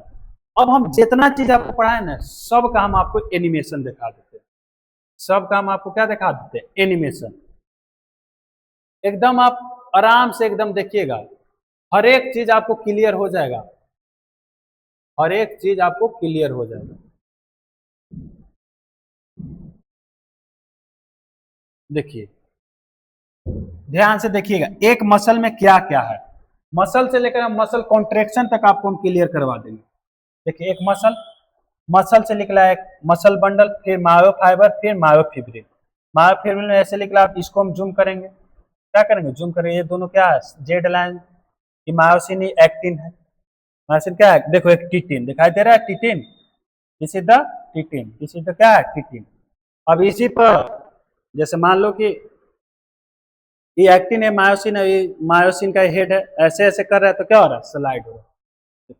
कौन स्लाइड कर रहा है, एक्टिन। स्लाइड कौन करवा रहा है, मायोसिन। देखो मायोसिन घसकेगा, टूटा, एटीपी आके टूटा, तो देखो उठा, एनर्जी जैसे मिला उठ गया। अब इसको घस के आगे ढकेलेगा, धकेल दिया, धकेल दिया, तो फिर अब इसका रोटेशन चेंज हो जाएगा। देखो इसका रोटेशन भी चेंज हो रहा है, देखो यहाँ है तो रोटेशन चेंज हो गया। समझ में आ गया पूरा, एक बार और देख लो। कोई टेंशन की लेने की बात नहीं, एकदम ध्यान से देखो। मायोफिब्रिल, मायोफिब्रिल को जूम जूम किया तो आपको ऐसा स्ट्रक्चर दिखाई देगा, जैसा कि आप देखिए। उसके बाद आपको कॉन्ट्रेक्शन देखिए, मसल कॉन्ट्रेक्शन कैसे कैसे हो रहा है। चलिए, तो मेन चीज आपको सब समझ में आ गया होगा। इतना चीज पढ़े तो समझ में आएंगे। तो अब अगला टॉपिक आपको मिलेगा मसल कॉन्ट्रेक्शन। अगला टॉपिक क्या है, मसल कॉन्ट्रेक्शन। और इस चैप्टर का सबसे इंपॉर्टेंट चीज आ रहा है, सबसे इंपॉर्टेंट चीज आ रहा है, मसल कॉन्ट्रेक्शन। सबसे क्या है, इंपॉर्टेंट चीज है। तो मसल कॉन्ट्रेक्शन से पहले हम आपको दो तीन चीज आपको बता देते हैं। हम आपको बोले थे कि अगर कोई भी चीज को कॉन्ट्रैक्ट कराना है तो सिग्नल तो पहले माइंड से आएगा। बिना सोचे हुए मेरा हाथ उठ जाएगा तो नहीं, हमको सोचना पड़ेगा तभी जाके मेरा हाथ उठेगा। तो मसल कॉन्ट्रैक्शन करने के लिए पहले माइंड से सोचना पड़ेगा, तो माइंड सिग्नल भेजेगा। माइंड क्या करेगा? सिग्नल भेजेगा। तो माइंड जब सिग्नल भेजेगा तो जिस न्यूरॉन के थ्रू आएगा उसको हम कहते हैं मोटर न्यूरॉन। उसको हम क्या कहते हैं? Motor neuron. देखो ये ब्रेन है, क्या है सर? ये तो ब्रेन है, ये ब्रेनवा हवा। तो ब्रेन से सिग्नल लेके जो आएगा उसको हम क्या कहेंगे? मोटर न्यूरॉन कहेंगे। क्या कहेंगे? Motor neuron. और जो सिग्नल लेके जाएगा उसको हम क्या कहेंगे? Sensory neuron. यानी कि एक मोटर नर्व, एक सेंसरी नर्व। जो ब्रेन से ऐसे सिग्नल लेके आ रहा, ऐसे लेके आया तो मोटर, और जो ऐसे लेके गया तो sensory. Motor sensory, motor sensory. अब जहां पर लेके आएगा, जहां पे लेके आया वहां पे जिसके साथ मिलेगा, अगर मसल के साथ मिल रहा है तो न्यूरोमस्कुलर जंक्शन होगा। अगर किसी और के साथ, जैसे मान लो कि मेरे साथ मिलता तो न्यूरोरंजन जंक्शन। मसल के साथ मिल रहा है तो मस्कुलर जंक्शन। तो यहाँ पे सिग्नल लेके आ रहा है नर्व यानी कि न्यूरॉन, तो इसको कहेंगे न्यूरोमस्कुलर जंक्शन। क्या कहेंगे? न्यूरोमस्कुलर जंक्शन कहेंगे। इतना चीज आपको समझ में है? ये तो भाई मसल है, समझ में है। सिग्नल जो लेके आ रहा है उसको हम मोटर न्यूरॉन कर रहे हैं, जहां पे लेके आया उसको हम कहेंगे न्यूरोमस्कुलर जंक्शन। क्या कहेंगे? Neuromuscular junction. इतना बेसिक चीज आपको पता होनी चाहिए। अब अगला स्टेप है मसल कॉन्ट्रैक्शन। क्या है? Muscle contraction. तो मसल कॉन्ट्रैक्शन है, तो इससे पहले हम आपको दो तीन चीज जो कि है हम आपको बता देते हैं। देखो रिक्वायरमेंट कौन कौन सा चीज की आपको पड़ेगी।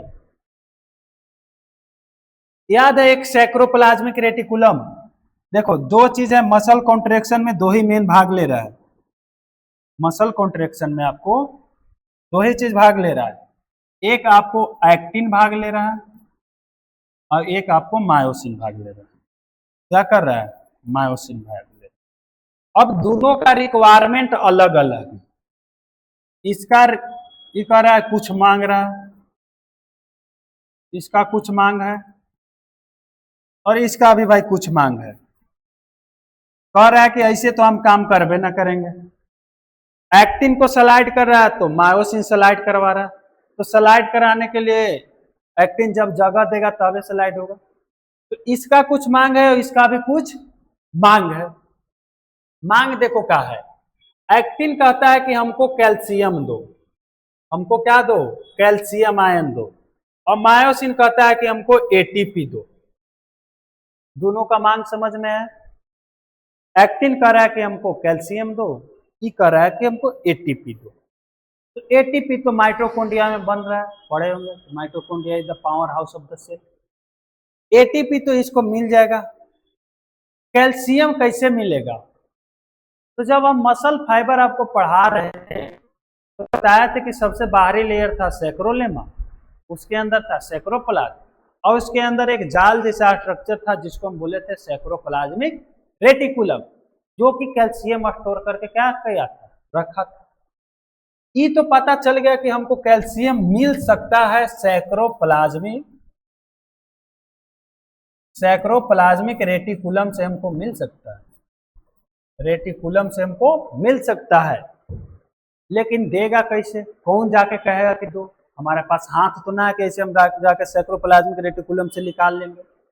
इसको कोई तो कहेगा, ऊपर वाला आदमी, नीचे वाला आदमी से तो सुनेगा नहीं। अब डायरेक्ट एक्टिन कहे कि भाई हमको कैल्शियम दो तो दे देगा? नहीं। तो इसको ऊपर यानी कि इससे जो ऊपर लेवल पे है उसको कहना पड़ेगा कि भाई तुम कैल्शियम दो निकाल के। तो देखो इसको देगा कौन? मांग समझ में आ गया। एटीपी हमको माइटोकॉन्ड्रिया से मिलेगा, कैल्शियम हमको सैक्रोप्लाज्मिक रेटिकुलम से मिलेगा। ये तो जनरली मिल जाएगा तुरंत, कोई चीज को करना है तो एटीपी मिल जाएगा क्योंकि उसके पास सेल है। कैल्शियम का रिक्वायरमेंट है कि कैल्शियम कैसे निकालेगा सैक्रोप्लाज्मिक रेटिकुलम। तो देखो कैसे निकालेगा। सिग्नल पहले आया ब्रेन से।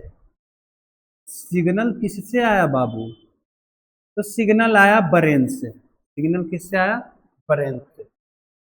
जिसके थ्रू आया उसको हम बोले मोटर न्यूरॉन। क्या बोले? Motor nerve.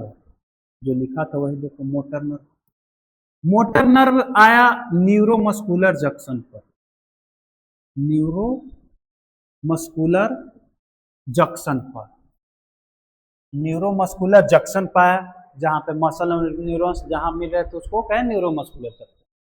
अब यहाँ पे जैसे ही आता है एक पदार्थ निकलता है जिसको बोलते हैं एसिटाइल कोलिन। क्या कहते हैं? Acetyl choline. जो जंक्शन ब्रेन से सिग्नल लेके आया था तो उसमें था एसिटाइल कोलिन। क्या था? Acetyl choline. अब एसिटाइल कोलिन जनरेट किया एक्शन पोटेंशियल। क्या जनरेट किया? Action potential. अब एसिटाइल कोलिन गया सैक्रोप्लाज्मिक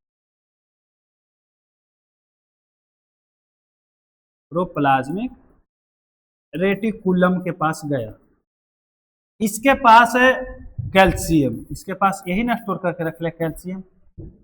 अब जैसे कहेगा ये निकाल देगा कैल्शियम में, release calcium ion. Release calcium ion. अब जैसे ही रिलीज होगा ये जाएगा ट्रोपोनिन के पास। ट्रोपोनिन सी के पास जाएगा। ट्रोपोनिन सी के पास जाएगा। ट्रोपोनिन सी के पास जैसे गया एक्टिन का ओरिएंटेशन चेंज हो जाएगा। Orientation change. ओरिएंटेशन चेंज यानी कि घूम गया। अब जैसे घूमा एक्टिन एंड मायोसिन बाइंड कर गया। Binding of actin and myosin. Binding of actin and myosin जैसे बाइंड किया बन गया एक क्रॉस ब्रिज। क्या बना? क्रॉस ब्रिज बना। और जैसे क्रॉस ब्रिज बना muscle contraction start. Muscle contraction क्या हो गया? मसल कॉन्ट्रैक्शन स्टार्ट हो गया। Muscle contraction start. समझ में आया पूरा स्टेप? देखो सबसे पहले हम सोचेंगे ब्रेन से। सोचेंगे ब्रेन से तो सिग्नल भेजेगा जिसको थ्रू उसको हम कहेंगे मोटर न्यूरॉन। कहाँ पे भेजा? तो न्यूरोमस्कुलर जंक्शन के पास भेजा। न्यूरोमस्कुलर जंक्शन के पास गया तो वहां एक पदार्थ निकला जिसको हम बोले एसिटाइल कोलिन। क्या बोले? Acetyl choline. एसिटाइल कोलिन ने एक्शन पोटेंशियल जनरेट किया यानी कि प्लस माइनस प्लस माइनस से क्या कर दिया? ऊपर था प्लस नीचे था माइनस तो का उलट दिया, माइनस प्लस कर दिया। अब जैसे हुआ तो एसिटाइल कोलिन अपना गया सैक्रोप्लाज्मिक रेटिकुलम के पास क्योंकि कैल्शियम यही स्टोर करके रख लिया। तो कैल्शियम ये स्टोर करके रख ले तो जैसे गया रिलीज हो गया कैल्शियम में। कहा कि भाई निकालो मसल कॉन्ट्रैक्शन करवाना है कैल्शियम तुम निकालो। तो कैल्शियम निकाल दिया। कैल्शियम जैसे निकाला कैल्शियम पहुंच गया ट्रोपोनिन सी के पास। ट्रोपोनिन सी के पास जैसे गया वहां से क्या हो गया? एक्टिन का रोटेशन ही चेंज हो गया। जैसे रोटेशन मतलब ओरिएंटेशन ही चेंज हो गया। ओरिएंटेशन चेंज हो गया तो मायोसिन का बाइंड करने का जगह मिल गया। तो binding of actin and myosin हो गया। जैसे बाइंड किया तो वहां पे एक स्ट्रक्चर बनाया जिसको हम क्या कहें? क्रॉस ब्रिज कहें। और क्रॉस ब्रिज करा के फिर मसल कॉन्ट्रैक्शन करा दिया। जैसे मान लो कि समझो कि ये एक्टिन है, जैसे इसको कैल्शियम आके जाके बाइंड किया तो नीचे से मायोसिन ऐसे जुटा, मायोसिन ऐसे ऐसे करके इसको घसका रहा है। समझ में आ गया पूरा प्रोसेस? चलो समझ में आ गया, बहुत अच्छी चीज है। नहीं समझ में आया फिर से एक बार देखो।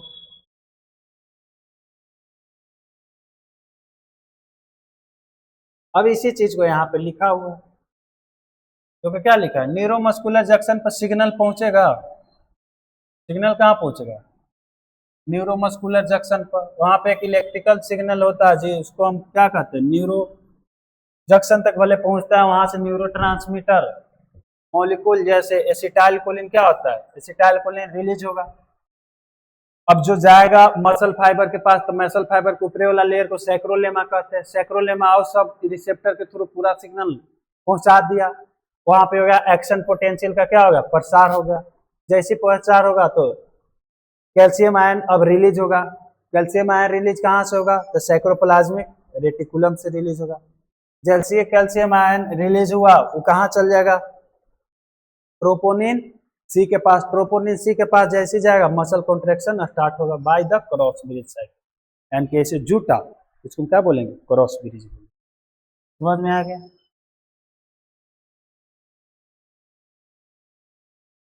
ये चीज के यहाँ पे बाबू लिखा हुआ है, देखो जनरल ऐसा स्ट्रक्चर दिखाई देता है। मायोसिन भाई बाइंड करके रख ले हैं, धीरे धीरे देखो इसके पास कैल्शियम आयन है। कैल्शियम आयन आएगा तो इसका रोटेशन ही चेंज हो जाएगा, रोटेशन का हो या ओरिएंटेशन का हो।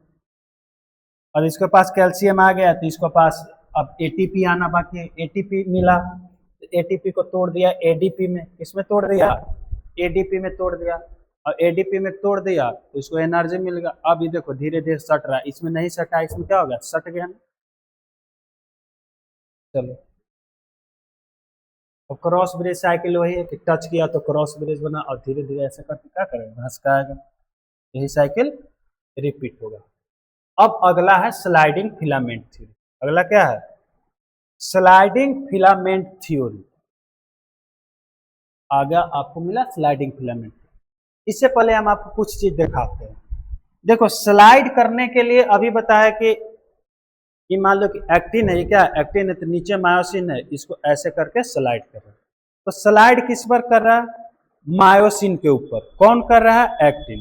तो क्वेश्चन आएगा कि कौन स्लाइड कर रहा है, तो एक्टिन। स्लाइड कौन करवा रहा है, तो मायोसिन स्लाइड कर रहा है। अब जब स्लाइड कर रहा है किस लिए, मसल कॉन्ट्रेक्शन के लिए। तो जब मसल कॉन्ट्रेक्शन करेगा तो दो जेड लाइन पास में आएगा। देखो यहाँ पर जेड लाइन था, ऐसे घसकाते गया तो ऐसे पास हो गया। इसको तुमको ऐसे नहीं समझ में आएगा, इसको तुम एनिमेशन से देखो, इसको आप एनिमेशन से देखिए। देखिए घसक रहा है, धीरे धीरे घसक रहा है। तो देखो यही जेड लाइन था ना, जेड लाइन यही था। अभी जेड लाइन घसक के क्या हो गया, पीछे हो, मतलब छोटा हो गया, हट गया। फिर से एक बार देखिए,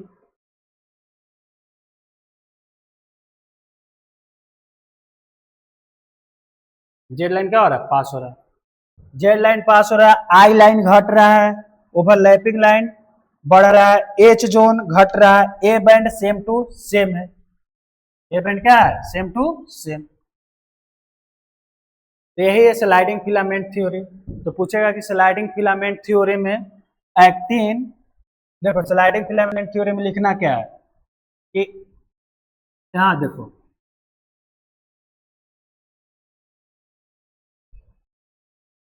एक्टिन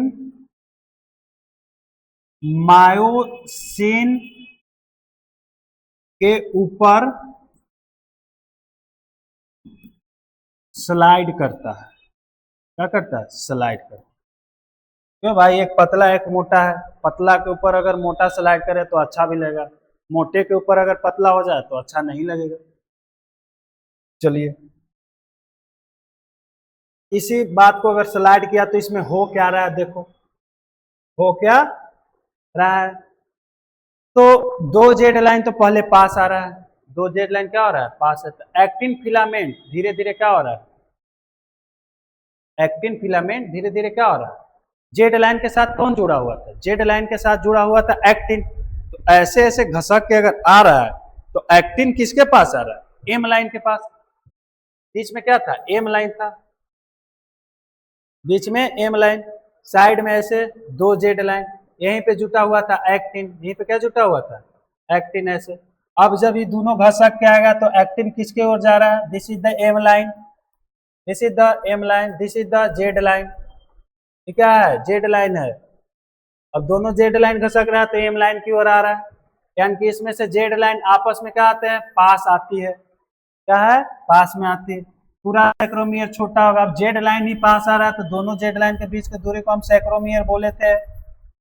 जेड लाइन पास आ रहा है तो सैक्रोमियर का लेंथ भी क्या हो जाएगा, घटेगा। केवल आई बैंड की लेंथ घटती है। देखो आई बैंड की लेंथ क्यों घट रहा है, इधर भी था तो जिसमें केवल एक्टिन था उसको हम क्या बोल रहे हैं, आई बैंड। अभी जिसमें केवल एक्टिन है उसको क्या बोल रहे हैं, आई बैंड।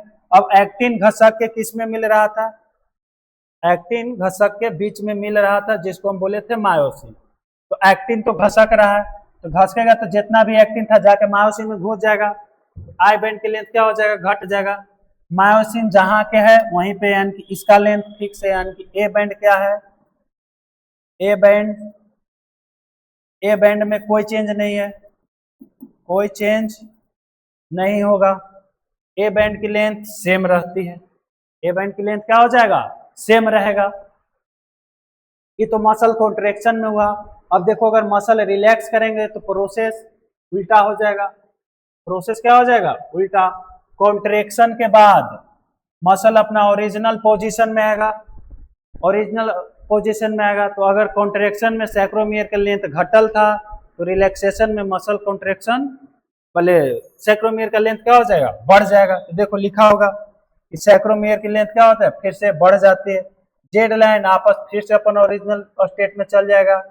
अब रिलैक्स कर रहा है तो मायोसिन और एक्टिन फिर से अपना जो बॉन्ड ऐसे बना ले उसको छोड़ देगा।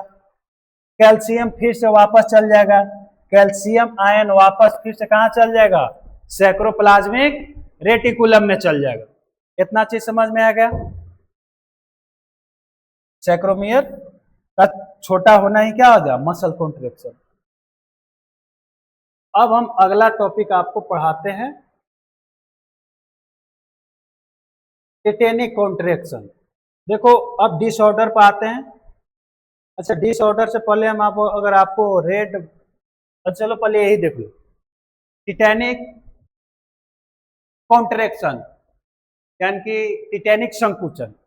तो क्या अगर हम कोई भी एक्सरसाइज जल्दी जल्दी कर रहे हैं तो उसको हम क्या कहेंगे, रिलैक्स करने के लिए समय मिला। जैसे मान लो कि गए जिम में और तुरंत ऐसे ऐसे एकदम करने लगे तो मसल रिलैक्स करने का समय ही नहीं मिला, तो इसी को हम कहते हैं टिटैनिक रिलैक्स कॉन्ट्रेक्शन। देखो सामान्य स्थिति में जब इलेक्ट्रिकल इंपल्स मोटर न्यूरॉन से आता है तो मसल कॉन्ट्रेक्शन करता है, फिर से क्या होगा, रिलैक्स होगा। इन नॉर्मल कंडीशन में, नॉर्मल कंडीशन में एक बार कॉन्ट्रैक्ट करेगा फिर रिलैक्स करेगा। जब इंपल्स बहुत तेजी से आने लगा, मतलब केवल कॉन्ट्रैक्शन करने का इंपल्स आ रहा है तो मसल को रिलैक्स करने का समय नहीं मिलेगा। अब जब नहीं मिलेगा तो मसल का लगातार क्या हो जाएगा, कॉन्ट्रैक्शन होता है। इसी को हम क्या बोलते हैं,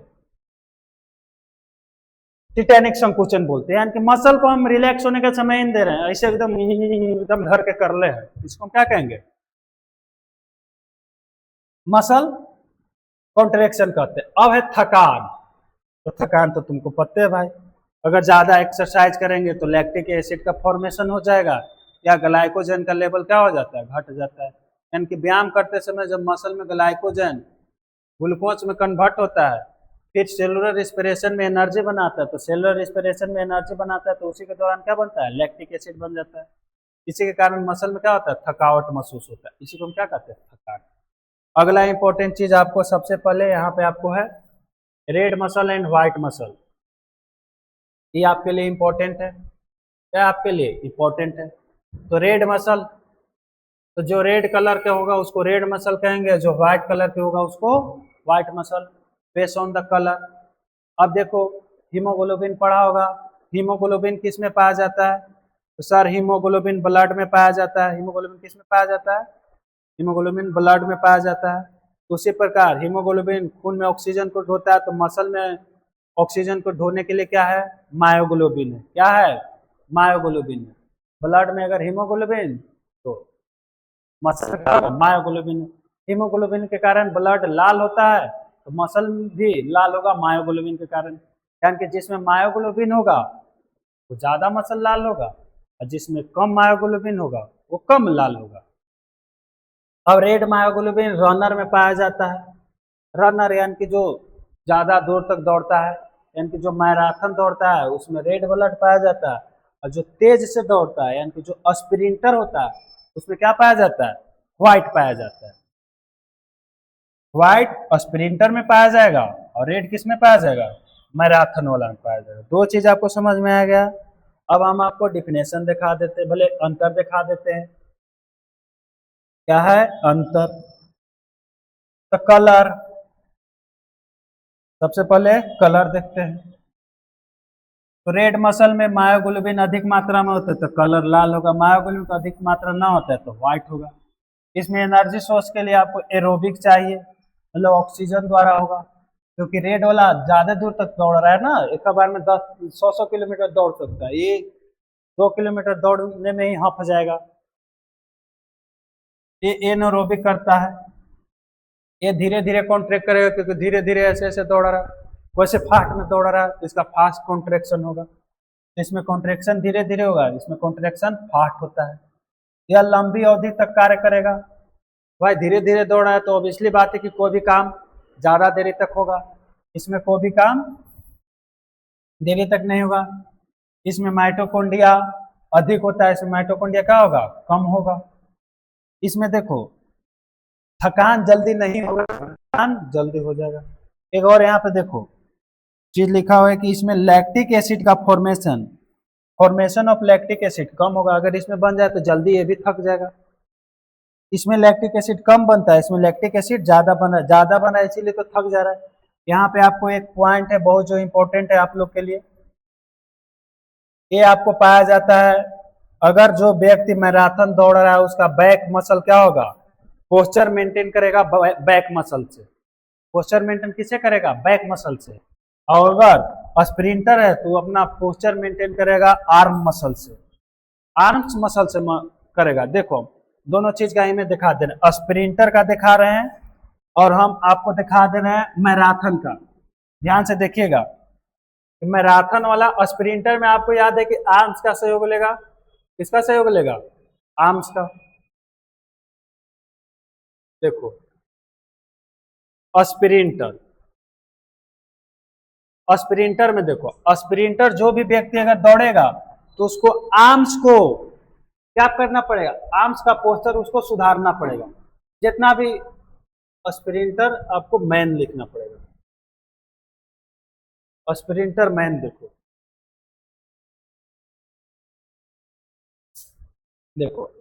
जितना भी आपको स्प्रिंटर इसमें दिखाई दे रहा होगा, आपको इस स्प्रिंटर में क्या दिखाई दे रहा है, अपना फोर्स आर्म्स को ऐसे क्या कर रहा है, बैलेंस करके चल रहा है, यानी कि उसको पोस्चर को मेंटेन कर रहा है। This is the sprinter.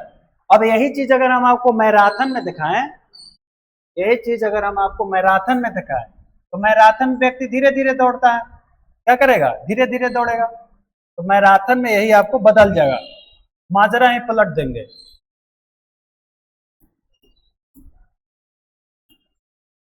देखो मैराथन रनर, मैराथन रनर मारना पड़ेगा, मैराथन रनर। देखिए मैराथन रनर वाला व्यक्ति, इसका पोस्चर देखिए, एक अभी अपना फोर्स आपको कुछ करा, बस स्टेट है इसका, बस आपका बैक में से जनरली मान लो कि ऐसे दौड़ना है तो ऐसे दौड़ देना। दोनों चीज आपको समझ में आ गया, यही इसका मेन पॉइंट था। इतना मसल है, उसके बाद आपको स्केलेटन सिस्टम देखने को मिलेगा।